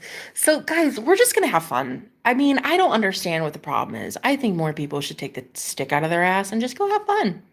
Just go have fun in life. I think that our manifestations are gonna start coming in because we're just living life. One thing I've noticed when manifesting is like, if I'm not taking inspired action, if I'm just dead as a doornail, super bored, super lazy, not doing anything, not going out, not living life, my manifestations don't come in, right? And it's the same when it comes to like offending people or being controversial. Like, I don't even get to know I'm spiritually protected until I'm doing something that requires spiritual protection. You know? You don't even get to know that you're loved until you're putting yourself out there 100% to be loved unconditionally. You know? Like, I had been a hermit. I had been really not manifesting any good things in my life, to be honest. I mean, not really. Basically just a recluse. And I still am. Like, I'm a hermit. I'm very introverted most of the day. But like when I'm around people, it's great. But it's a kind of a nice balance of introvert and extrovert now. But yeah, it's like until you start living life again, you don't even get your manifestations. Because I'm convinced you have to be, led. You have to be like taking inspired action from your higher self to have those manifestations come in. You know what I mean? It's not just I'm not saying it won't just land in your lap, because it will. It will be easy. It's like when you go to take a step, the universe will catch you. But most of us were not willing to take the step. So we don't see how the universe is going to come in and catch us. You see? And so for me, when I get fed up one day and I just start delete, block, bye, deuces. Everybody. When I start doing that, heads will roll, okay? And then that's when I take inspired action and I take the next step, and I'm always provided for. I'm always taken care of. Always. We're always taken care of. Every single situation, every single bad situation you've been in up to this point has been remedied. You got through every single hardship. You've gotten through every single thing up to this point. So why wouldn't the universe take care of you now? Now that you're consciously manifesting. If you were getting out of every shit situation, by just happenstance and just by living on a prayer, okay? Imagine now consciously manifesting the next chapter for yourself. And look, seriously, for 14 years, girl, 14 years, ever since my out-of-body experience, that spontaneous Kundalini awakening that I had 14 years ago, I was a hermit. Really. I didn't want to be seen. I didn't care. I knew God existed. I knew love existed. I knew that manifestation was real. I knew that this stuff that I teach about, it was real because it was working for me. But I didn't really care to like test it, really. I didn't care to have all of this stuff come in publicly, because honestly, up until now, to be completely real, up until now, I thought people could still take my manifestations from me. I thought that like if people hate me and they send evil eye and jealousy and shit, that they can somehow like steal it from me. No. No, bye-bye. No, you can't take shit from me, bitch. You didn't give me anything. You can't take it from me. This Godfidence that I got was from God. So that's another thing when people call me names like ugly and stuff. It's like, bro, I tell myself I'm gorgeous in the mirror. Like I look at myself and I say beautiful things to myself. I call myself a goddess. I speak highly about myself. Anyone that has negative energies towards me, it doesn't work. Not anymore. I just block and delete. Just like, bye. Like, why would I keep anybody around me that doesn't like me? That doesn't even make sense. People call me a dictator, though. They do. They call me like a narcissistic dictator, which I think is fun. Cheers. But it's like, of course I'm going to delete and block you, bitch. YouTube gives me that option. Don't hate the player, hate the game. Don't hate that I know how to mute and block. Hate yourself, because I shouldn't have to mute and block you. That's a you thing, not a me thing. I can't help it that YouTube gives me the tool to delete tools. I can't help that. It's not my fault. It's not my fault that I just happen to take advantage of a system that is working in my benefit. Come on. If I don't like you, I'm going to block you. It's that easy.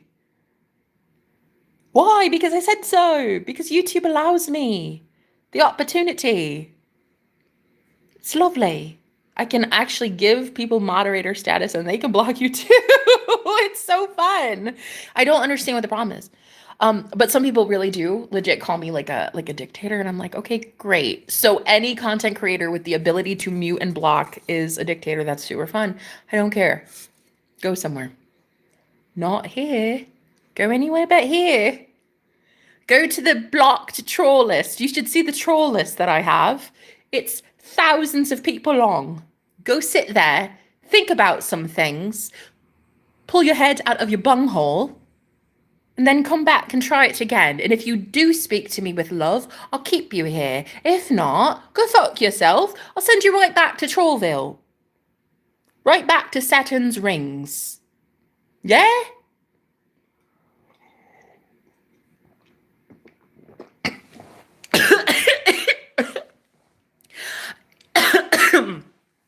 Right back on there. Go where you go. I don't care. Go. Go there. Sit there. Sit there.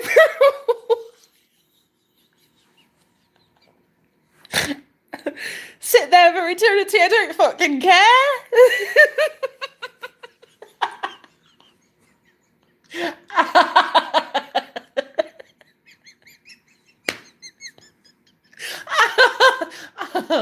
Oh my god. Sorry, is it too soon? I don't know. Is it too soon?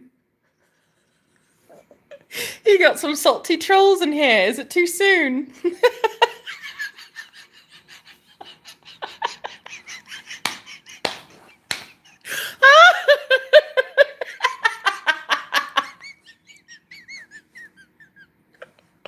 I don't like you. Is it okay that I don't like you? I might love Jesus, but I don't like you.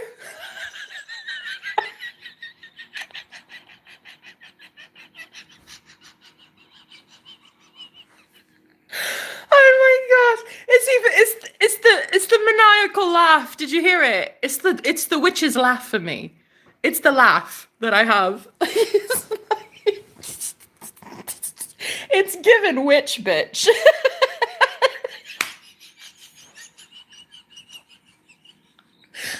Oh my gosh, I love it. Go sit your fucking ass in Saturn's rings. Bloop. Right on up there. Saturn. Go sit down on those rings and think about some things. Very sovereigns.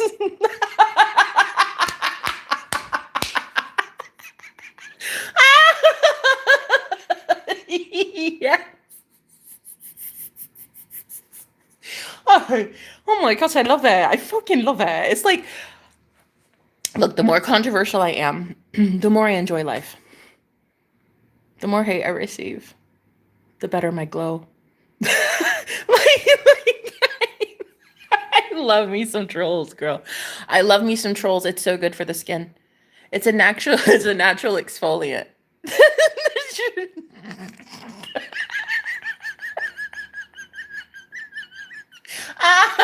The troll hate though. The troll hate though. It is so good for the skin. It's good. It's good. It's good for the God complex that I have. It boosts that God complex even more. So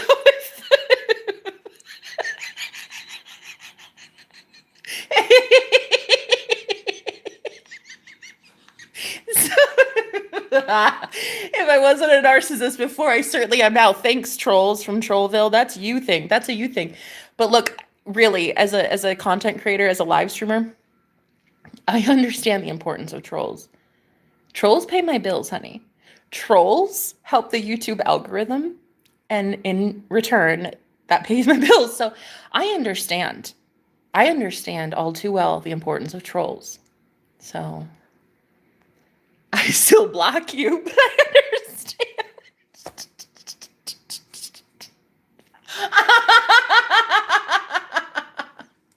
I understand. I get it. I get why you're here, but I'm still gonna kick you to Saturn's rings, yeah? But I understand it.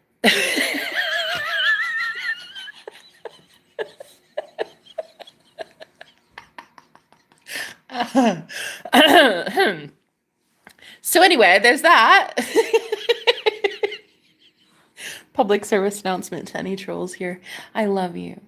Thank you for helping me pay my bills. Thank you for the free advertisement, Boo Bear. Because what you do is when you comment your stupid bullshit, the YouTube algorithm picks it up and promotes my channel for free. I don't even have to lift a finger. I don't have to pay a penny for advertising.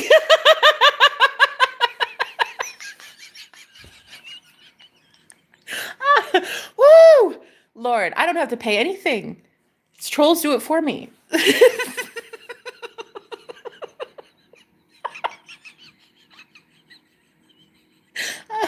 Oh, God, I love it. I fucking love my life.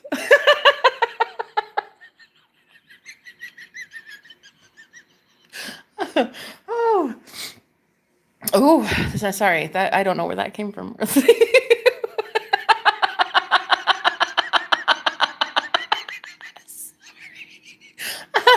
Oh wait, no, I'm not sorry. I'm not sorry. But that comment you said, "Why are you laughing so hard? It's so hilarious." Yeah. She's off. Something happened. She's off. Oh my God. There's something off. Something off about me, honey.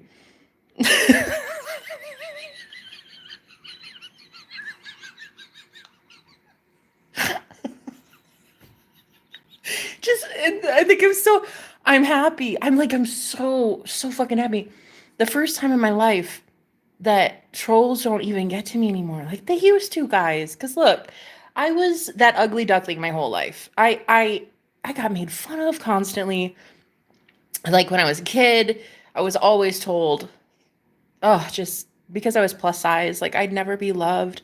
No one could ever love me. No man could ever love my body. I'll always be single forever. It's like I had to take on what a lot of people were saying and then completely redo it. And the same with trolls. It's like there would be thousands of comments every single day, hateful comments to me. And I had to see it and still ignore it. Like I had to see my 3D reality showing me something that I did not manifest. I didn't want to. I mean, I manifested it. I definitely did, but I didn't want to. I didn't mean to. And so now seeing it like welcoming it and being like, okay, what else? What else you got, babes? Like there's something about it that's so empowering and it makes me feel really high. So I dare I say somebody in here is smoking weed as well because like, honey, I feel we are riding Puff Puff the Magic Dragon together, okay? Because whoever that was, your vibe, I love it. I love it. I fucking love it. Somebody is smoking in here. I know it. I feel it. I'm riding your high, baby. So happy for you. Thank you. Yeah, for the first time, it's like trolls don't get to me. Nobody really gets to me. Even when I like end relationships, right? That I move on and it's like even if I get retaliation from people, like even if I love someone and I move on from them and then they end up hurting me, it's like that's a you thing, really. That's a you thing. That's not a me thing. This is when you truly become invincible. This is when you become unfuckwittable. This is when you take your power back. No one can do it anymore. They can try, but you can now look at it and be like, but you don't know me though. That is literally a projection. That's how you see me. That's not how I see me. That's how you see me. And you see me that way because technically speaking, you see yourself that way or you see everybody that way. So it really finally is like the first time in my entire life, and I'm 35, honey, that's a long time. I have never learned until now how to just let shit roll off. Like, that's a you thing. Like, give myself permission to say that's a you thing with you, your head so far up your bunghole that all you can see is your large intestines, honey. That's a you thing. Okay. And this is a me thing. like you're wrong. I'm right.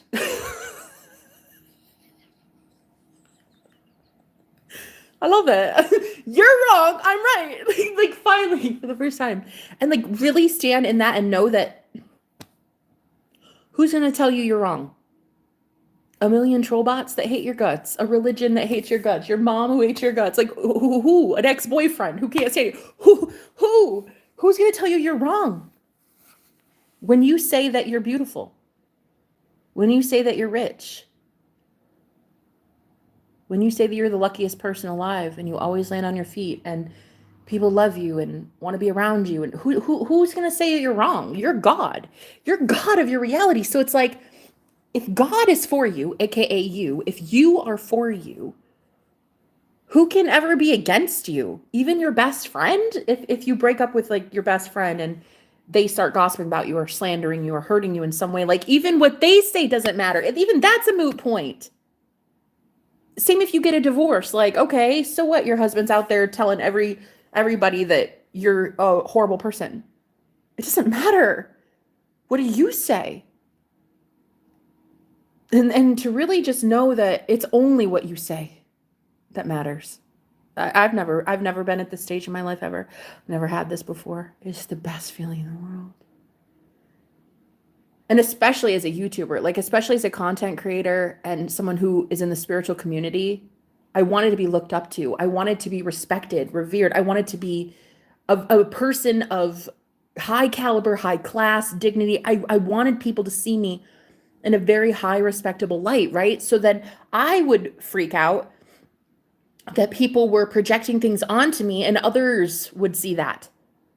Like if trolls hated me, I was convinced that my clients would hate me, or my viewers that love me would suddenly be like, oh, he's got a point. You know, like, that troll has a point. Like, let's hate her. But the ones that love me unconditionally already. And even if they don't, I don't care. I love me. I love who I am. Every scar, every blemish, everything, every flaw, everything that they say is wrong, you know, multiple personalities, whatever, like schizophrenia. People have called me everything. And I just, for the first time ever, I'm like, okay, I could see that. I could totally see. Yeah, I could see it. I could see how you would think that. Totally get it. And,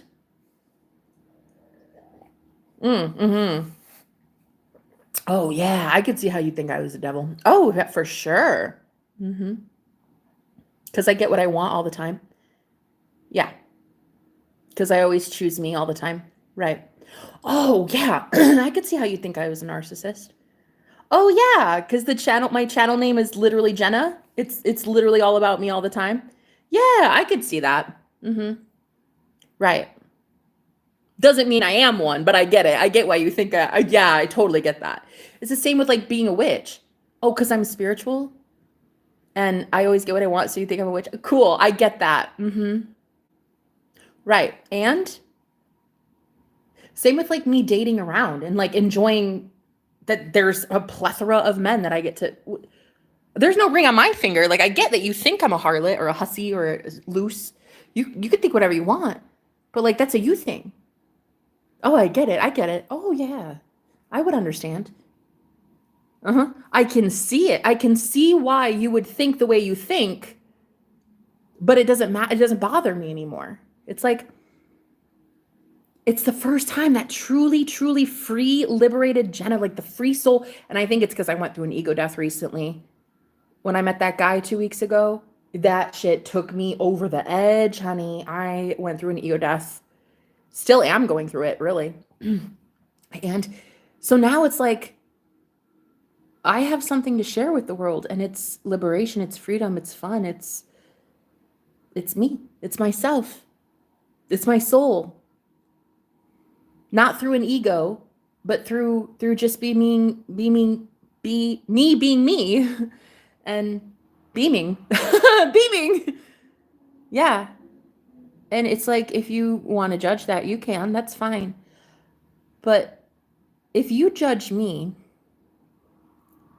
for being happy, eventually what's going to happen is, and I think I finally figured out the whole judge not lest she be judged thing.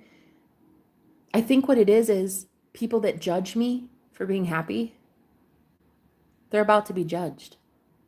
Not by a God that's in the sky, like a dude with a white beard that's like, do not judge Jenna. No, it's not like that.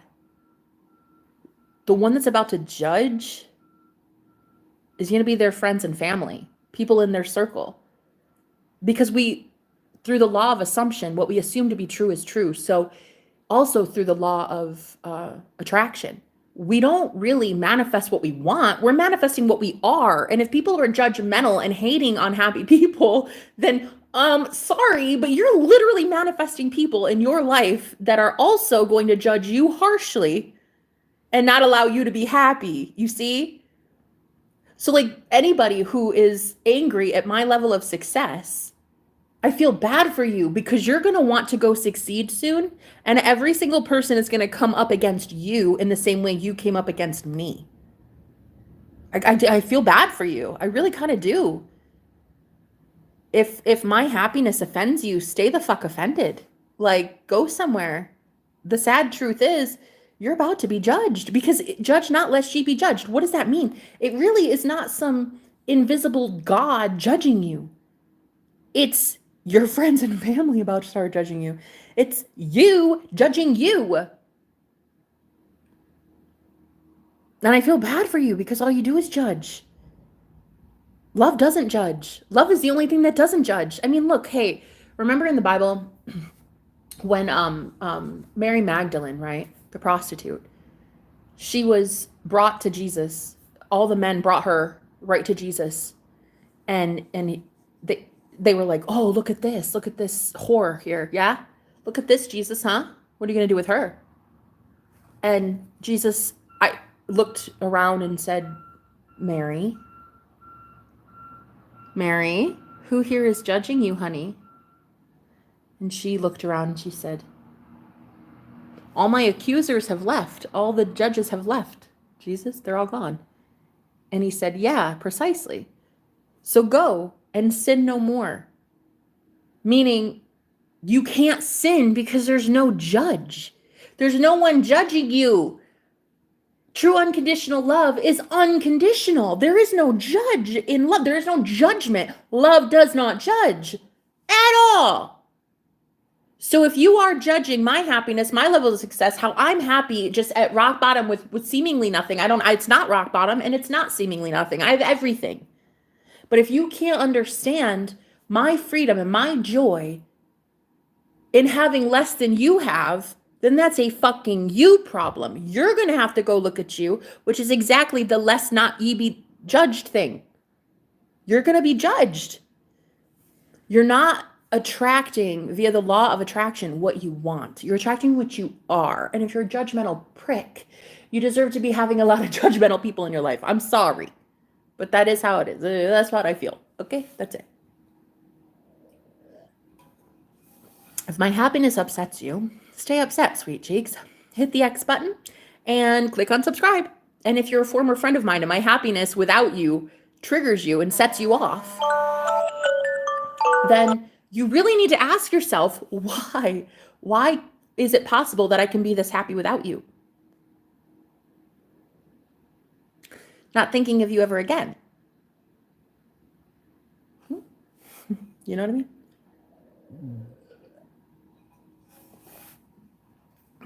You move on. So if you're judging me, judging others, you are still being judgy. If you're judging me, judging others, you are still being judgy. If that's, if you're judging, let me just in a second. Okay, let me compute that. If you're judging me, judging others, you're still judging. Right. Correct. So I'm willing to be judged for that. Because again, judge not, lest ye be judged. If I'm judging you, right? Judging whether or not you should be in this category or that category. Are you a dickwad, or are you someone I should have on my team and like living for God and love and, righteous judgment is one thing. So here's the statement I have to that. You're being judgy, aren't you? Exactly. Therefore, I will be judged for it.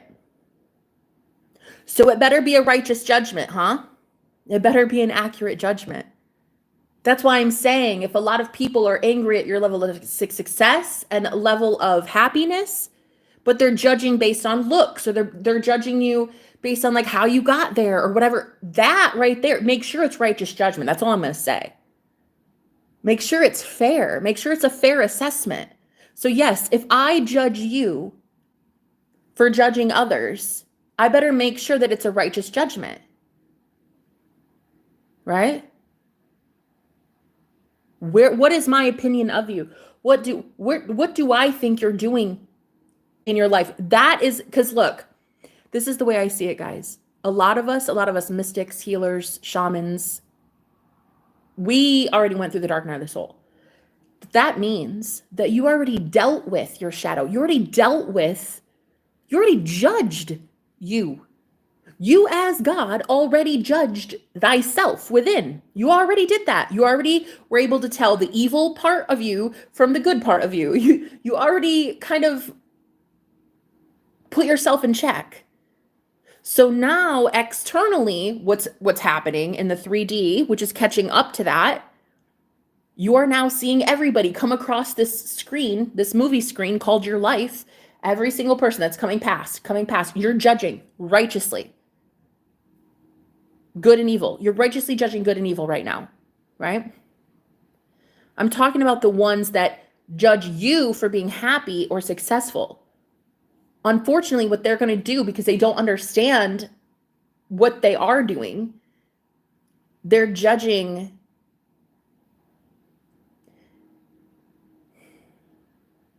They're constantly judging through a lens of distortion. If they're angrily judging or they're unrighteously judging, like, oh, they're happy because they did this, or, oh, that person slept their way to the top, or, oh, I bet you they stole that money, or, oh, I bet you whatever.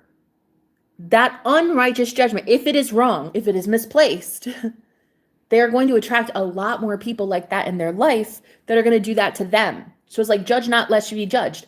I'm okay with being judged. That's why I'm out loud, publicly speaking and being 100% transparent. I'm okay with being judged. Tis judgment day. I'm cool with being judged. That's why I'm so transparent and vocal about my life and my testimony, and I share openly who I am. And I that's been that way for years. So judge not lest you be judged. I'm cool with being judged, bro. Go ahead and judge me. I know the one that judges, and that one already approves of me. So go ahead and judge, babe. A lot of people, though, that are going to judge soon, these star seeds, these empaths, these light workers, these healers, they're judging them based on a lens of, oh, I bet they did something bad to have that. Ooh, I bet they sold their soul to the Illuminati. Ooh, I bet they stole that money. I bet. I don't really give a fuck what you bet. I care if it's an accurate assessment. I care if it's an accurate judgment. And so does God. So does the universe. It cares that you're going to be projecting something onto innocent people. And when those innocent people wake up and they cannot stand projections that are coming from you, they will send that shit back, and that's when the judgment will really start happening in their enemy's life. And that's when the karma will start. And that karma will start with probably them attracting new people into their life that judge them as harshly as they've judged you. If it's righteous judgment, that's one thing. But if it's unrighteous judgment, it's just foolish. You see? So the righteous will stay righteous. So any righteous judgment that's been happening, you will be met with other people who righteously judge. And if you've righteously judged yourself to a point of unconditional love, and you love you no matter what, the same way God would, then dare I say, your next step in this timeline, this next step for you, this next phase is going to be enjoyment and love, because you're going to be manifesting people who also judge righteously. They love you unconditionally the way you love you unconditionally. You see? But the ones that don't and they judge harshly, they're manifesting more people to judge them harshly. You know? If you care about looks so much, you care about how much is in a bank account, you care what clothes people are wearing, what they did in their past, their body count. You care about how they speak. You care about, just go. You're going to manifest people that are that judgmental towards you, actual natural critics. That is how it is. Judge not, lest you be judged. So if I judge, I'm going to have people come judge me. That's fine. I want to be. I love myself. And the ones that are righteously judging, pure unconditional love, would love me as I am. You see? So judge not, lest you be judged. Just stop judging at all. Just go live in unconditional love. Hi, how are you? Hi, James. She's literally talking about how people's judgments were putting her down and how she overcame in her positive thinking, and people are saying she will be judged. Bro, what? Ashley, my fucking spirit animal. This bitch right here is my spirit animal. And Ashley, you get a mod star for that because I fucking love you. I just do. I'm looking for new mods, and there it is. You're now a standard mod, Ash. There's nothing standard about you, bro. What the? Yeah, what the actual? Stop going on a rant about nothing. Why would I? I'm going on a rant about something, James. Or wait, what was your name? Sorry, it wasn't James. It was, William. Ugh. Okay, bye. Toodles fruitles, my love.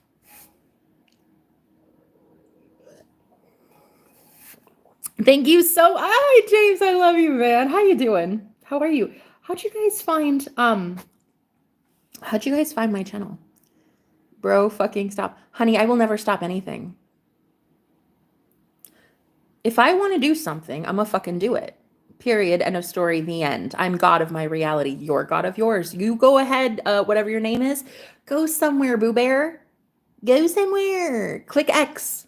Click. It's right up there. Just go. Boop. Look. Take your little mouse controller thing. I'm gonna show you. Ready? You just move it like this. You go up to that little. You see that white X right up there? Go like. Boop. And then also take it and the little pointer thing.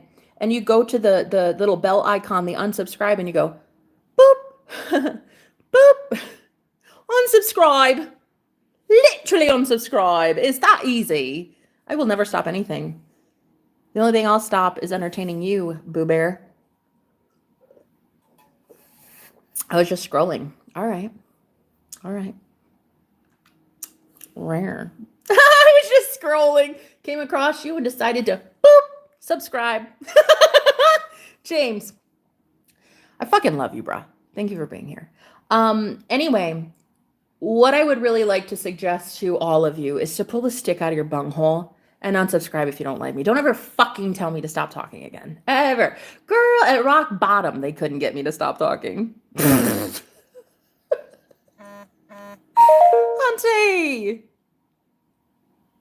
Dante! Like my own husband, whom I divorced willingly on my own accord, wanted me to stop talking and I didn't. Honey, he was my own husband and he made a lot of money and we had a really, really nice life. And he even wanted me to stop. And I was like, no, thanks. How about instead of stop talking, I go live in my car? And I did. I literally did. I told him to basically shove it right on up there. Take your money. I'm not going to bend the knee. Fuck off. Fuck you. I don't like you. I don't want to sleep with you ever again. Take your money. Sleep with your money. Sleep with Benjamin. Yeah. Go on then. Cheers. Fuck you and your money. I don't care. And then I went to go live in my car. Literally in the fucking desert. Cheers. Honey, my own hubby couldn't get me to stop talking, love. Why would I stop now? Because some troll on the interweb says so. Honey, no, I think you got it all twisted. I think you're going to want to unsubscribe now. Delete. You're going to want to unsubscribe. Unsubscribe. It's literally that easy. Just scroll right or left, honey. Wait, is it up or down on YouTube? Hey, look, if you want to swipe left or right, I don't know which one it is, but I hope I go in the pro category. I hope you put me in the keeper category. But if not, that's cool too. Have a good one. You can just swipe left. Keep going. Keep going. Keep going. I'm not going to shut up anytime, love. Literally never. Literally never. If I have vocal cords and a fucking mouth, I will literally never stop talking. Have a good one. Take care. Or don't. I really don't give a fuck. Cheers. So anyway, back to what we were talking about. Spirit animals. James. How you doing? Up and down. Period. Human fucking gets it. Oh, look, a human. A human amongst trolls.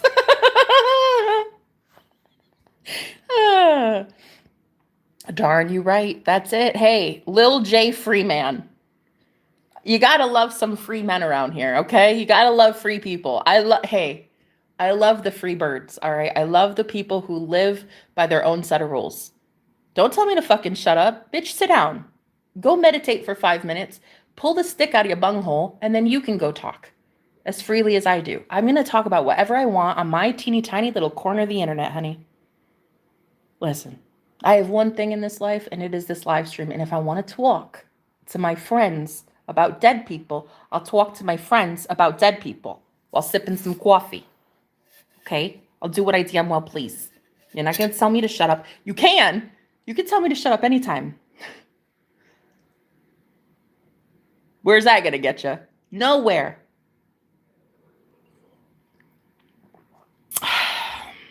People a lot stronger than you have tried. Oh my God. She knew how many fucking cults I've been in. Literal covens. Literal warlocks have tried to silence me. Legit black magic. Not black as in the color, because they're actually white people, but black as in dark. Dark magic was sent to me to silence me. Do you think I'm gonna stop? Honey, who are you?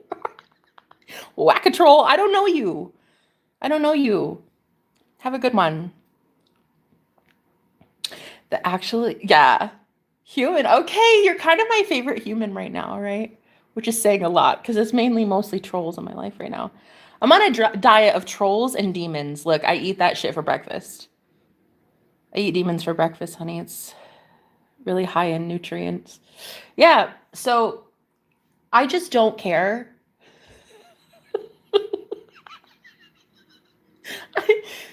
No, I just don't. I don't. It's like, I don't care.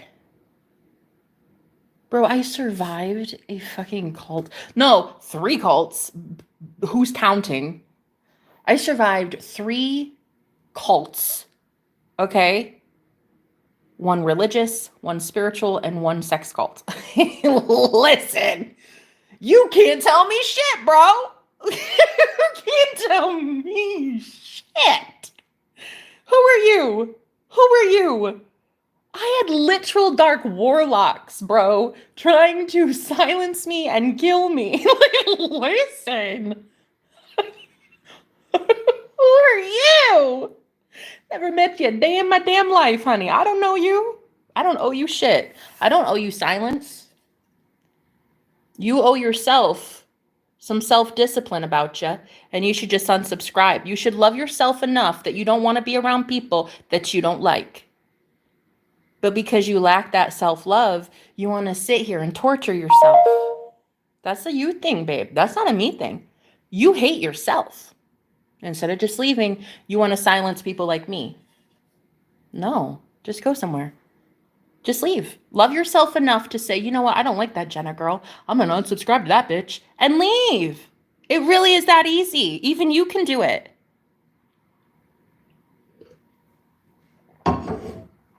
Anywho, yeah, I'm really not into it. I'm really not into like silencing myself. Why would I? I have really great shit to say. I love it, girl. I love hearing myself talk sometimes.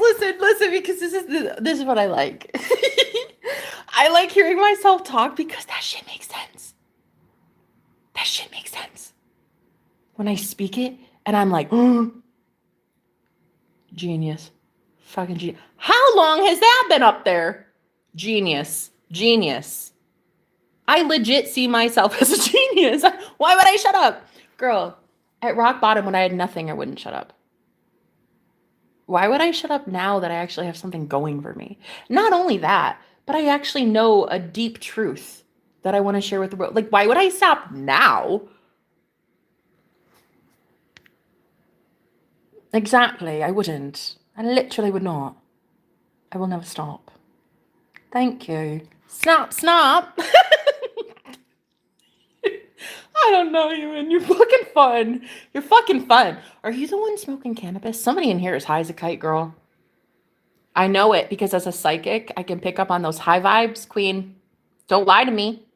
Somebody in here is enjoying the 420. Listen, somebody is in some clouds of smoke right now. I know it. Don't tell me I'm wrong. I'm a psychic. I'm 100% right all the time. Somebody is smoking that ganja, honey. That holy basil, that herb. Listen, somebody is high in here and I feel your buzz, man.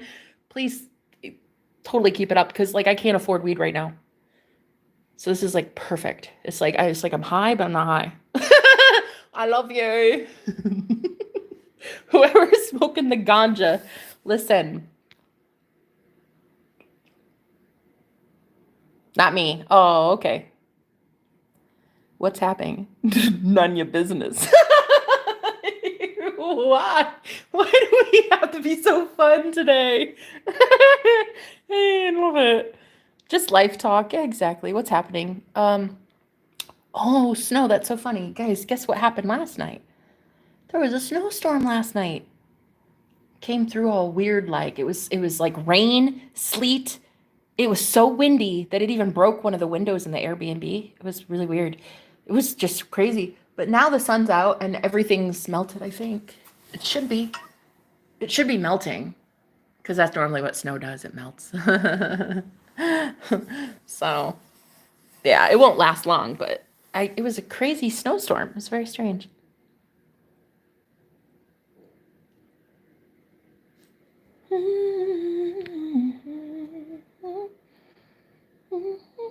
Have you ever done a reading that was bang on? It was scary. Oh, I knew I loved you. I knew I loved you, first of all. We're besties I already know it in a timeline. Far, far away, Ash. We're already besties. And like, you've come to me and I've come to you. And this is great. This is where our friendship starts. It's a very beautiful, blossoming friendship. Okay, I love it. Yes, this one time during a tarot reading, I was giving my client the most accurate fucking reading of their entire life, and I named 3 names. But I thought I was just joking. I thought I was just like, oh, so say for instance, Cindy does this. And I said 3 names like that. I was like, so Cindy, Brenda, and Clark. Okay, so say for instance, that person told me I got all 3 names right in the situation at work. All 3 names I fucking channeled. Also, another really cool thing. I was giving a client a reading one time, and this was a celebrity. This is another reader, just like me. Such a baddie. They came to me before they started their business, before they started their tarot channel, and wanted to know if it was a smart move. And I predicted that they would blow up, go viral, and they did. They actually have a way bigger channel than even I do. In 6 months' time, he went from like 0 subs to like 35,000 subs or something in like a really, really short time. And so yeah, I predicted his success. And then also one time, a client came to me for a soulmate reading and they were like, when am I going to find love? When am I going to find love? This bad bitch, though, predicted literally them meeting their soulmate down to the day. I've predicted some things too, which kind of suck. Like one time, somebody said something about money. They're like, I really need more money. I'm really excited to start manifesting money. And I remember I channeled the date that they would make money. They would receive some sort of financial abundance. I said the date, and this person really believed in me, and they knew that that was going to come true. They just didn't know how it was going to come true. Here's the thing: one of their family members died and left an inheritance to their child. So it was like, was it money? Yes, but it was for their kid, and it happened to be through the death of a loved one. So it kind of sucked. But knowing that I said the date exactly, and then it did that part, I hate it when that happens sometimes, because I don't know what it's going to be. I just know that if spirit channels through me, I just say it, grow a whole other level. Exactly. Yeah, no, I've scared myself sometimes. Yeah, with these readings, sometimes they get scary. but mainly I've been noticing that, like, well, I just think people shouldn't fucking mess with me.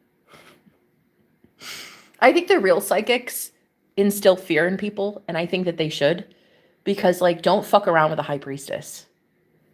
Like, if a high priestess tells you to fucking kick rocks and leave them alone, please know that they have higher ups that will kick your ass. Like, you think your life is shit now? Keep messing with high priestesses who are here to do really, really good things for people and to help get people out of shit situations. Because a high priestess, a mystic, a shaman, a healer, a gifted seer, these psychics, they are here literally to help people get out of bad situations like I've been in. I've been in literal cults. I've been in such abusive relationships. I'm surprised I'm alive. People wonder how I'm alive right now. And I'm here to help a lot of women who are going through the same exact thing. So I just know that when I get serious about my journey, and like when I say, okay, I'm ready, God, sign me up, I'll do it. That's when people really need to take the hint. Like, when I, as a high priestess, want to come out of my cocoon and finally start doing this work again, don't get in my way. Just trust me on this. Trust me on this. Honey, I've seen some things. Don't get in my way. Don't do it. If you're a friend, a former friend, and I've cut cords and I said, leave me the fuck alone, leave me the fuck alone. I'm telling you, just do it. Just leave me alone. Okay, just cut your losses and be like, you know what? That was a great friendship. I'm going to go live my life. Just do it, because I'm telling you, when a lot of these high priestesses finally want to come out of hiding and they finally feel less persecuted, and they come out, they're coming out with a bang, honey. Okay? They come out with a testimony. They come out with this fierce courage. They come out with confidence. They fucking know who they are. That means that the spirit world itself, the invisible, is probably backing them. And if you want to get in the way of that, I suppose you can, but it's your funeral. Like, it's your life. It's your bank account. It's your karma. Like, get out of the way of these beautiful, gorgeous seers and psychics and shamans, and like realize that there is something out there that you don't understand. And they might be privy to. That's a them thing. Let them be in their own lane. Let them do their own thing. And if you want to get in the way of it, I try it, I guess. But, like, damn, you're stupid. Because, I mean, do you have a death wish? Like, it's not even that they're going to do anything. That high priestess isn't doing shit. Their alibi is just keeping their hands clean, right? Like me, I'm just sitting here on my pleasantly plump white rump, sitting just having a good old coffee chat with my new best friend, Ashley. Bro, I'm not doing anything. I'm not doing anything to ruin your life. If I have told you, get out of my energy, get off my live stream, whatever, you have to understand that I was guided to say that. I was guided to break up with you. I was guided to drop you like yesterday's trash. I'm sorry, but it's because I have to. Your energy does not align with mine anymore. It's not that you're trash. You're just not doing it for me anymore. And you have to abide by that. You have to respect that I might be able to see something that you can't yet. And also, too, because the world is on such a brink of disaster. We're all this close to World War III. It's like a lot of these seers, shamans, they're here to give people hope. They're here to literally help mothers, uh, abuse victims, persecuted witches, these other healers, seers, just innocent people. They're just here literally to inspire people to get out of harm's way. Women like me who have been through so much abuse by these tyrants, I'm telling you, I am literally here to share my story just so that other people can find me and be like, wow, if she did it, so can I. She got out. She got out. I literally just got dumped about 6 weeks ago. I was left homeless. And it took every single dollar I had, except $6 to my name, to get an Airbnb, just so that I wasn't in a homeless shelter. Because I didn't even know if I'd be able to find a bed at a homeless shelter. So I spent every dollar I had in my bank account, except $6, to give myself 1 week at an Airbnb, so that I wasn't in the freezing cold of Nebraska in the middle of winter, because my ex dumped me, and he just like that. No car, no money, no nothing. Just dumped me and left me with nothing. And I really just want to show women that, okay, and so what? He's got a penile. So what? You think you're pecking whoop down south? I don't care. Okay, what? Okay, and that's it? That's your biggest contribution to the universe is your penile? Have a good one. Take care, sir. I'll never see you again. And I really want to encourage these women to understand that the Most High God is the one that actually had that man providing for you in the first place, honey. The reason you even had a roof over your head at all was because the Most High God was blessing that man to bless you. Fucking facts. Do you know how many times he would lord over my head that there was a roof over my head? Oh. You know the type. You're fucking lucky you even have a roof. You're even fucking lucky I give you clean toilet water. Oh, go fuck yourself, you jerk off. Yeah, really. Yeah, really, I fucking mean that. I hope you get karma. I hope you get shit on by the universe. Facts. So, going forward, I'm here to inspire a lot of women that are going through the same thing as me. Honey, you do not let up. When you're about to win, you don't let up. You don't get off their neck. No. You win. You win, bitch. You're Khaleesi in this motherfucker. In the Game of Thrones, what is it? Khaleesi, right? Daenerys. You're the mother of dragons, bitch. You don't let up when you're about to win. Hell no. Hell no. You keep going. And what I really want to show is that the only reason that man had anything to offer you, princess, was because the Most High God allowed it. Oh! Let us talk about it. I'm going to take you to church. Have a seat. Have a seat. Sit down in the pew, girl. Sit down right there. We're going to talk about it.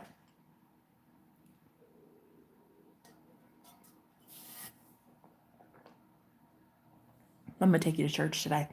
So the only reason that man had any of those divine provisions in the first place, sweet cheeks, was because you are God and you blessed him by transmuting all that dark gunk every time he went to his 9 to 5, yeah? And people would send all that hate and nasty ass energy to him, and he'd come home, sleep with you, and then you would transmute his toxic sludge for free. Oh, yeah. He became a shiny new penny. He'd go back the next day, and because he had so much energy and vitality and vigor, you know what would happen? He'd get a promotion. People would start respecting him, looking at him, man of the hour. Here, let me give you a promotion. Here, let me give you this. Hey, you should come to our party. You should try this. Would you like to collaborate in this? Yeah. On your energy, baby doll. On you. You did it. Really? The Divine Feminine did it. Sir, have a seat. Who are you? I got a vibrator, baby. I don't need you. Never needed you a day in my life. Facts. And so there will be a lot of women realizing that 2025 is the year of the puss movement. I'm here for it. That man, who could dump his toxic sludge inside of you, and then you would transmute it for free for days, honey. Because what would happen is you would be bedridden for days on some sort of medication so that you could like breathe easier or, fix some sort of ailment you had, because you're always constantly transmuting his bullshit so he can get job promotions and raises while you have literally nothing. And then the audacity for this type of asshole to come home and tell you that you're lucky to even have a roof over your head. Bitch, I don't think so. Go fuck yourself. Yeah. It is so over for distorted masculines like that. Boy, bye. A lot of women are waking up to this fact. So what I'm going to do, I'm already doing it. I'm inspiring tons of people to also look at it like, I'm sorry, who are you? So what, you have a peni? Ain't that great? So do 4 billion other men. I don't need you. Never fucking did. Literally, you needed me. That is the fucking truth. So I'd like to tell you one thing that I recently discovered about my ex through the horse's mouth, girl, as God is my witness. God is my witness on this one. This man called me after a live stream one day. He dumped me, left me with no food, no money, left me in an Airbnb, knew I only had 1 week there in the middle of friggin' Iowa winter, okay? Well, it was Nebraska. I was in Nebraska at the time. So he dumped me. Yeah. So then he has the audacity to, after a live stream one day, which he was watching, I was getting flirted with by some new men in my life. They were coming on, call me beautiful, and we were just chatting and just having fun. And he literally called me after the stream and said, "Hey, I'm coming to pick you up at 7. I'm going to take you to dinner." So here I was. I hadn't eaten in days because I couldn't afford it. I literally could not eat. I didn't have fucking money. I had $6 to my name. So I said, okay, sure, I guess. No booty. I'm not sleeping with you, but okay, yes to food. So he said, okay. Ended up standing me up. Ended up not going through. But the point was, I realized right then that he needed me far more than I needed him. And in that conversation, it was so obvious that karma was coming down the pike for him, because he said to me, because he's a truck driver, he said, "Yeah, I have to go home and shower." And I was like, "Oh, okay. And then I'll see you at 7, right?" And yeah, he's like, "Yeah, I smell like pig slime." I was like, "What? Okay, cool. All right, I'll see you." And he's like, "Yeah, I'm hauling pig shit now." Well, it's pig slime. It's worse than pig shit. Oh, what do you mean? He's like, yeah, they got me in this new gig. I have to haul pig slime for a living.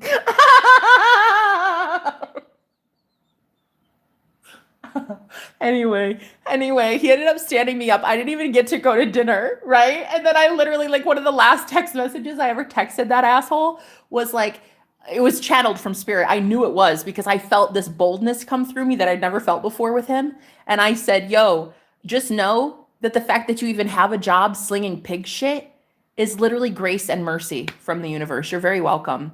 You're very welcome for job security."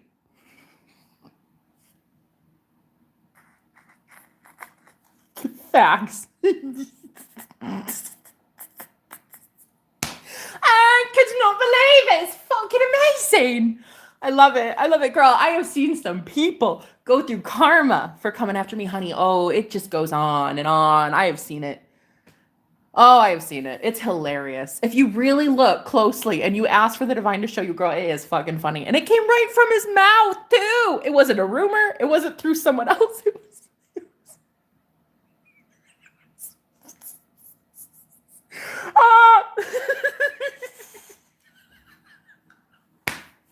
And then I found out that another asshole ex that abandoned me and left me completely homeless, dropped me off at a police station to go live in a shelter.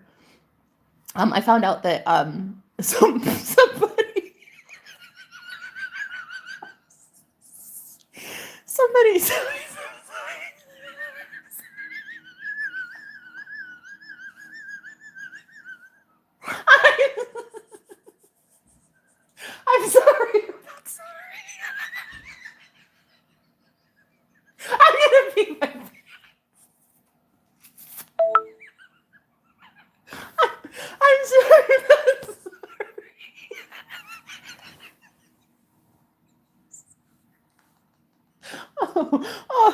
Oh my gosh. I can't like this. No, this part is, it's comedic gold is what it is. It's comedy hour for this one. I found.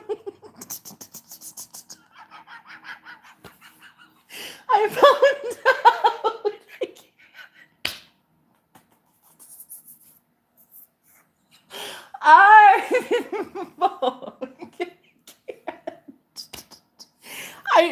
I'm sorry. I'm not sorry. I'm sorry I'm laughing so fucking much.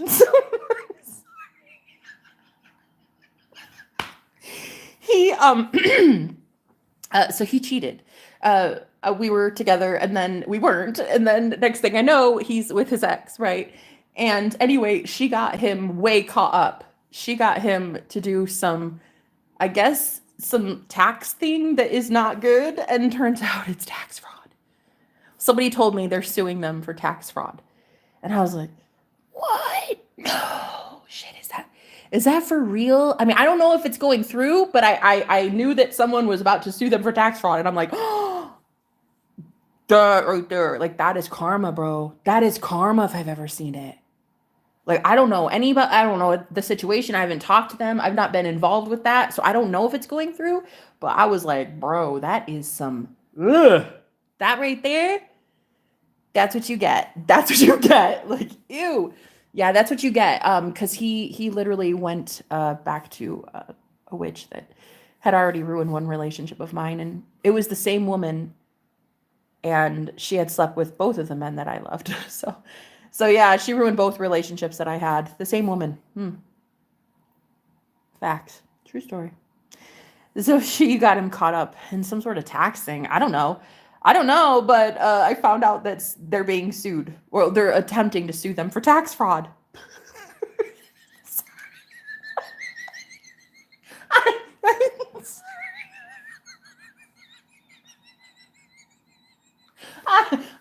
I don't know. I can't stop laughing.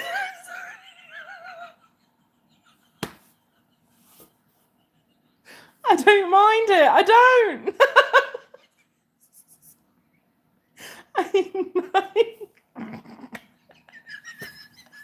And there's one time. Look, guys, I think that a lot of people, you're so sweet and you think, don't laugh at someone's karma. But like, why? First of all, people who are truly cruel, and when the universe handles them, because that is what the universe does, it sits them down and makes them stop being a cruel, evil person. I don't understand. Aren't I allowed to laugh? I think it's funny. I do. This one time, my ex-husband, I went through my spiritual awakening and he told me I was crazy. I started seeing things. I started actually seeing demons. I saw ghosts. I was seeing things, okay? But I was going through my spiritual awakening, and when you're going through that and you're going through your awakening alone, it's very terrifying. But I would always be called or labeled crazy by him. And so when we finally divorced, Spirit showed me in a dream that he was being haunted. He literally had ghosts in his house, and that was his karma. That was his karma for hurting me. And it's, guys, that's what it is. It really is the universe correcting itself, okay? Because a lot of these people, they need to learn the hard way. They need to learn not to do this stuff to you. And it's going to take hitting them in their wallet, spiritually, physically, legally. I hate to say it. I hate to say that, but it is what it is.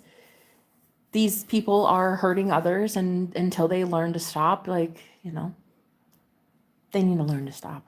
And the universe is going to put an end to it. Girl, once we get bold, it's over. Nothing to save. Ashley, that's it. That's it, girl.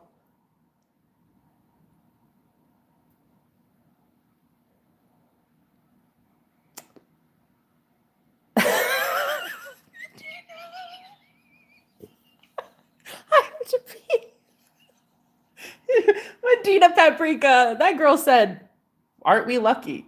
Lucky us, human. Oh God.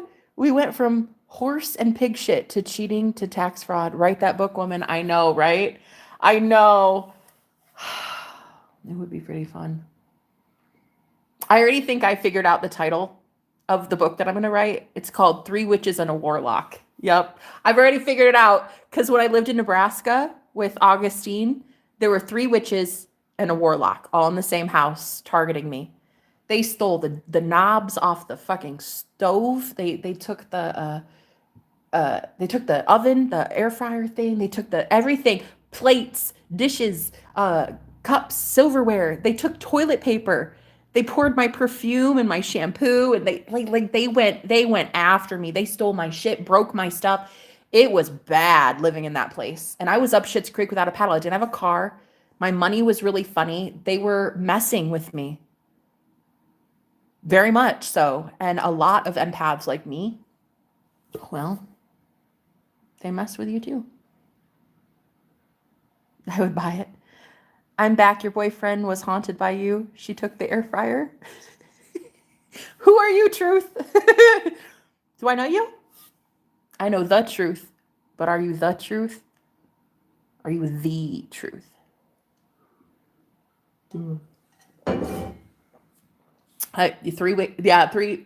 Three witches and a warlock. Yep. Mm-hmm. Yeah, I thought about it already. I thought about writing it. Yeah. I probably will. Well, they took everything for me to cook. So I couldn't cook. The oven didn't work, the stove, air fryer, everything, so that I would just like leave. They wanted me to just gone, but by that point, he had stripped me. My car got sold to his brother conveniently for pennies. And so I didn't have a car. I didn't have a way out. I would be in a shelter. And so instead of that, I was so convinced that I would be unsafe in this next stage, in the next phase, wherever I was going, that I just lived in fear instead and thought, oh, I have to be here. This is the only place. He's the only one I'm never going to have better than him. This is it. Bitch, bye. No, honey. No, babe. He was worst of the worst. I had never been with a man as cruel and ugly as that man. Ever. That was the most heinous, cruel man I've ever, that straight up tyrant. And I'm not the only one to know so. His own tenant who was renting from him because he's a landlord, his own tenant told me that she's saving up money so she can escape him. That's how horrible he is. A tenant. She's paying him money. Oh God. I was like, girl, you need to get the fuck out of this. Like, she basically owns that house. She pays the mortgage. She pays the Wi-Fi, the electric, all of it. And I'm like, girl, you own this man and this place. You should do something and leave. And she's like, oh, I'm saving up money. Yep.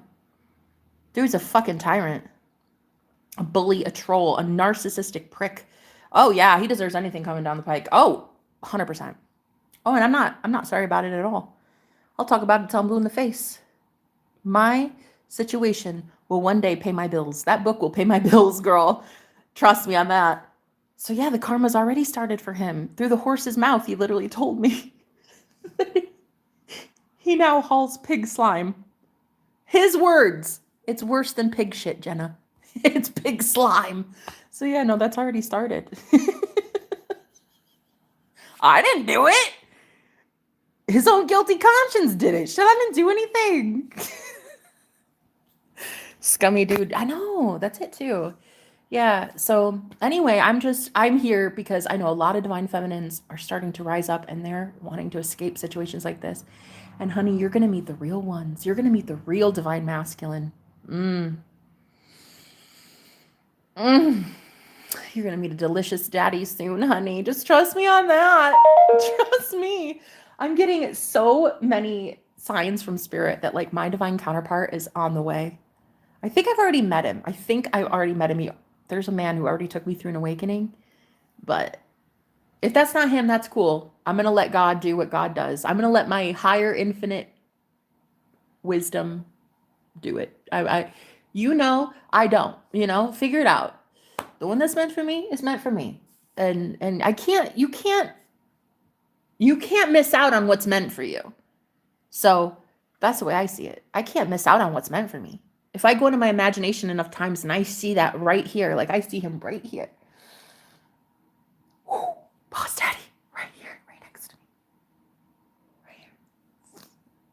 I see it in my imagination right here. Oh my God, girl, right here, right here, right here, right? You see this enough times, the universe has no choice but to get you to the timeline where this is an everyday kind of thing, honey. Breathing down your neck, begging for things. You know what I'm saying? You get to that point where if you see it enough times throughout the day, the universe has to conspire in your favor to give it to you. You're basically forcing the universe's hand. You're forcing the universe to give you more of what you want. You're focusing on it. You're focusing on true unconditional love. If you do that enough times, well, that shit's going to land in your lap, honey. Right? Yeah. So anyway, I was going to write the book. I haven't done it yet, but once we get bold, it's over. Nothing to save. Ashley, you sound like you know that from experience. Don't you, babe? A little too much experience, am I right? That when a woman is done, she doesn't fight for shit anymore. That's when you know it's really, really over, when she goes quiet. She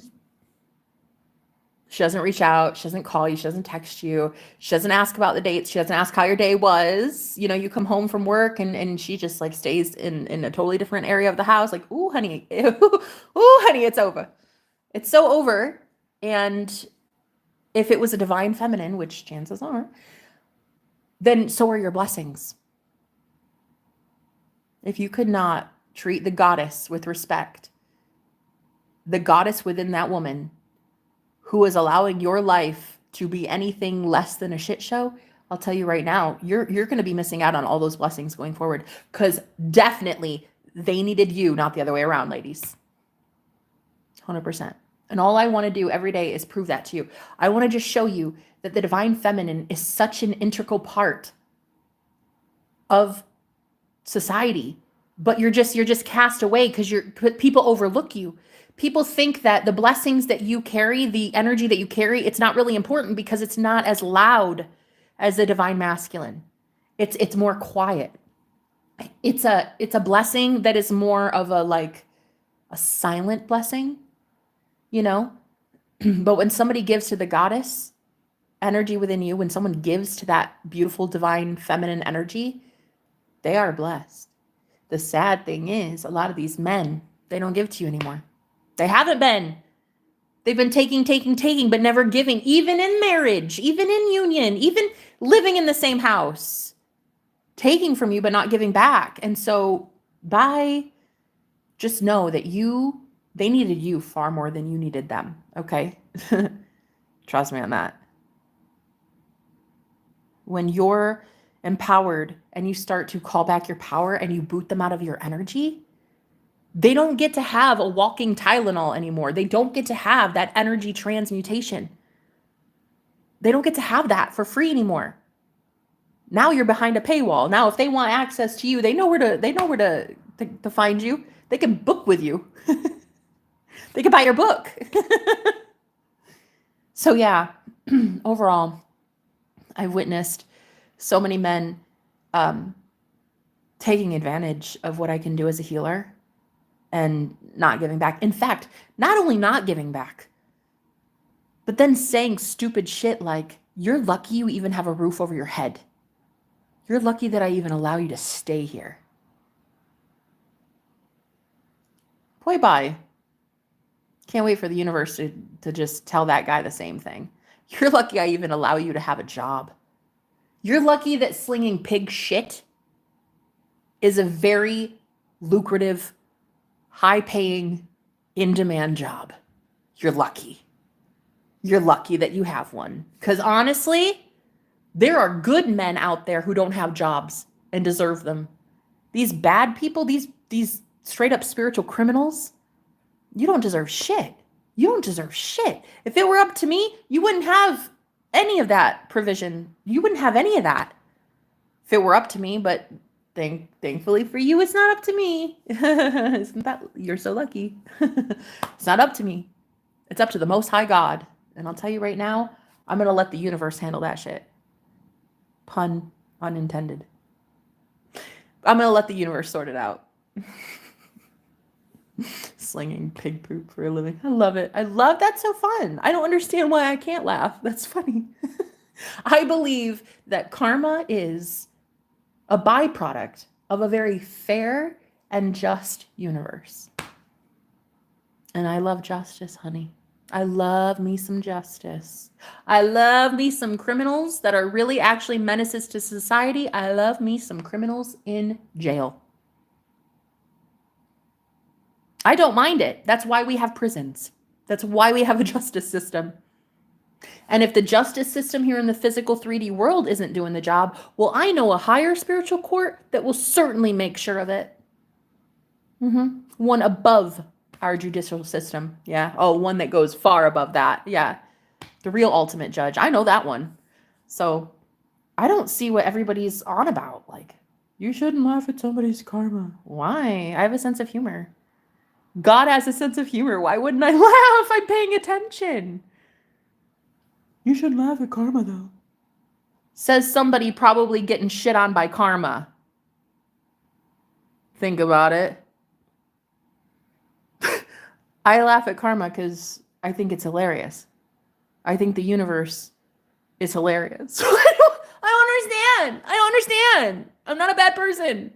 I love knowing that it is a fair universe and bad things are no longer happening to good people and good things are no longer happening to bad people. So sue me. I love the idea of a fair universe putting people in their place. Stop being an asshole. You know what I mean? I don't know, but a lot of people think that I'm like this wicked bitch because I like knowing that karma is happening. I mean, okay. I'm not like out here seeking for it, searching for it, but if I get like a phone call from somebody and they're telling me literally what their karma is, I'm just going to be like, okay, I love that. Like I'm not going out of my way, right? I'm not going out of my way because I'm also not going out of my way to hurt anybody. It's the universe doing its thing. I don't need to do shit. I just need to sit here on my pleasantly plump rump, laughing, having some coffee with my girlfriends. That's it. I don't need to do anything. It's not on me. It's on you for being a dirtbag. Don't be one. You see? So going forward, no. I am not that type to be like, guys, you know, I don't think we should enjoy their karma. I think that if you want to laugh for 5 minutes about the fact that someone now, for a living, hauls pig slime,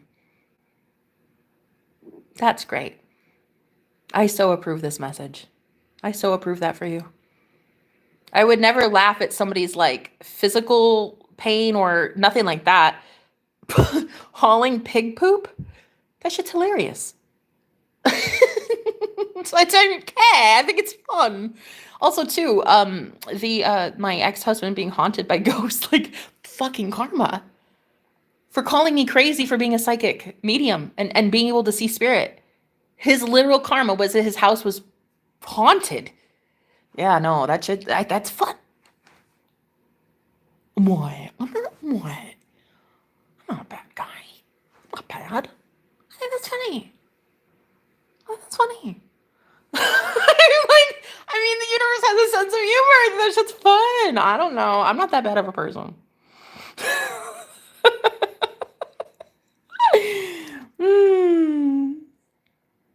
Oh my God. Wait, I gotta read this. I don't know who you are, but I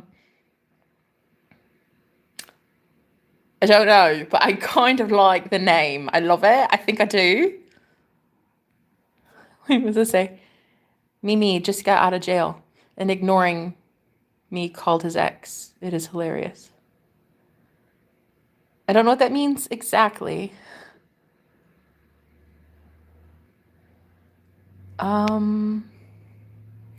Correction. He he just got, oh, was mad that I wouldn't put money on his books, not doing it no more. F that, right? I've been laying here relaxing. Got that right? Go, yes. Go, yes. Hallelujah. Thank you, Jesus. Got another one, converting to self-love. Look, I just made a convert of self-love here. Look at Minister April 1st. I fucking love you. I fucking love you. I really do. I am so proud of you saying, sorry, my money, my energy to get you out of prison that you rightfully, justly deserve. Make it make a sense. Make it make a sense. My money to get you out of something that the universe obviously thinks you should be rotting in. No, thank you. I'm going to take my money. I'm going to go to a spa. Bye-bye. See you never. Because you'll be in jail. And I'll be out here at the spa.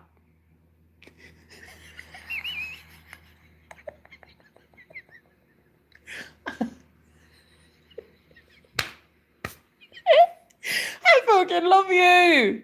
Thank you for existing.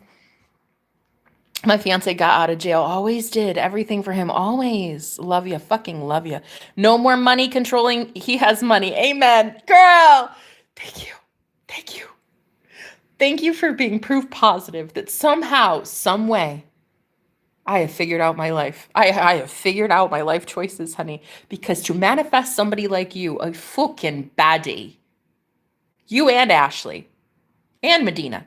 Fucking baddies. I'm doing something right. Okay. What a baddie. I love it. Look at the empowerment. It's just all over you. Wow. Okay.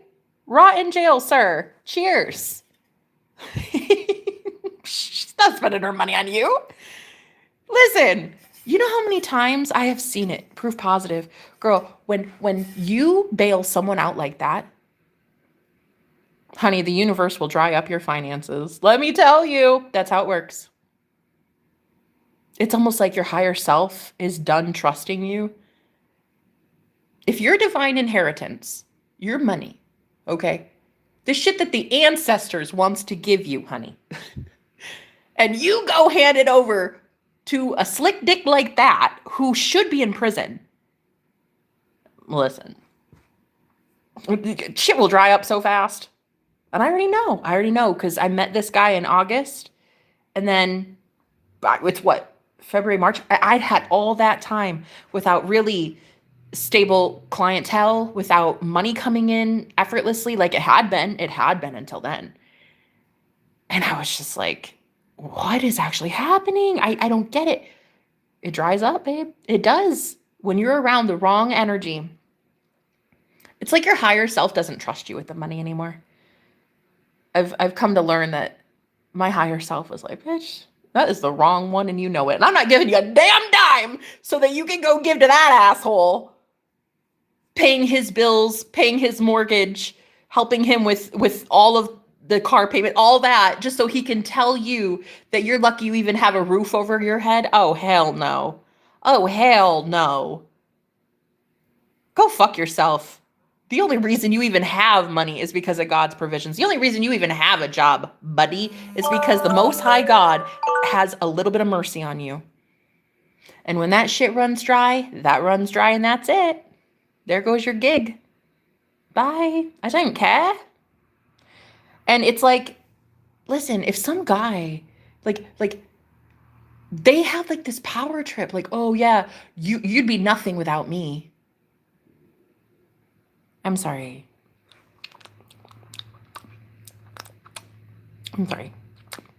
What was that? Worst thing in the whole world is hear some guy with a pretentious stick up his bunghole telling you that you'd be nothing without him. Bitch, have a seat. You wouldn't even be in my reality getting blessed by this, goddess, if it weren't for the Most High God giving you safety, refuge, comfort, solace, healing. Ooh, listen. It's over. When divine feminines like me start rising up and seeing what a true divine counterpart, what a true divine masculine is, honey, like that guy from 2 weeks ago. Honey, that man had me seeing Jesus. Okay? Several times. And when you see a real man like that, putting in real work like that, honey, I'll tell you, you never go back to the past. Why would you? That's a joke. That's a moot point. Seeing men like that who take from you, and then have the audacity to say you'd be nothing without me. Oh my God, go fuck yourself. Oh, you'd be nothing without God. And honestly, you godless heathen, you're about to find out that you are nothing without God. Period. So I think it's Judgment Day, and I think that people are about to experience karma, and I think that shit is hilarious. I am not that girl anymore. I used to be that like really uppity, like holier than thou, like love and light guys. Like I used to be in that energy of don't laugh at someone's karma. But then once I heard that my ex hauls pig slime as his career and he smells like pig shit all day, he literally said that. I couldn't help but laugh. That's when I realized, oh, I'm allowed to laugh. He told me he smells like pig shit. I'm okay with that. That's okay. I think I'm all right with laughing. It's hilarious. Doesn't make me a bad person. It makes me, I'm just a human with a sense of humor. And I can understand God's sense of humor, and I think it's funny. I think it's fun. I gotta go. Bye, guys. Tomorrow. I love you. Medina, I can't wait. I love you, babe. I love you, Medina. Paprika. You call me, girl. You smoked paprika, you. Wow. Paprika. I love you. Bye, baby. Yeah, what an ego. Amen. Why he made it. It's over. Oh, I've been meditating, praying, stayed in months. But I want out looking awesome. Better than ever. Hell yeah. Oh, yes, you are, girl. Looking real good. Oh, Ashley's got to go too. You're a babe. Love your energy. But I got to jump in a meeting. Oh, look at you, boss bitches. Look at you. God, you guys, listen. I've never had so many empowered women in my life ever in a million years. This is the best feeling in the entire world. Boss bitches. I love it. Oh, I love it. I love the empowerment from you ladies. Oh God. But you guys are all having to leave. I'm going to have to leave too. My bladder is so full. It's about to explode. So I got to go. I drink way too much coffee. But yeah. Okay. Wow. Thank you for being here, loves. Let's go get everything that we want because we're empowered bad bitches. Okay. Bad bitches and good witches. Okay. I love your energy, but I got to jump in a meeting. Thanks for letting me be part of this. You're the best. Oh, honey, I'm so happy that you were here. Oh my God. Hi, Ninja. Hello, beautiful. You've got the most beautiful, captivating eyes. Oh my God, I love you. Thank you for existing. Oh, you're so awesome, Ninja. I love it when you show up here. Mainly because I love your compliments, but I love you as a person, though. Your compliments are great, but I think you as a person is really, really top notch. Thanks for being here. Hey, no one wishes bad for anyone, but pig slime is hilarious. Exactly. Thank you, Medina. Thank you. I didn't have to wish that on him. He just divulged that information. It's like I didn't go searching for his karma and I didn't go wishing bad karma on him. I just happened to hear the universe say, "Oh yeah, your ex-boyfriend? The tyrant? The bully? Oh yeah, no, he hauls pig slime now. He smells like pig shit all day." Oh, okay, thanks, Spirit. Bye. It's hilarious. I don't mind it. I think it's fun. Peace, light, love, queens. Oh, I love it. April, thank you so much for being here. We're gonna do this again sometime soon, okay? Okay, for sure. All right, girls. I'll talk to you later.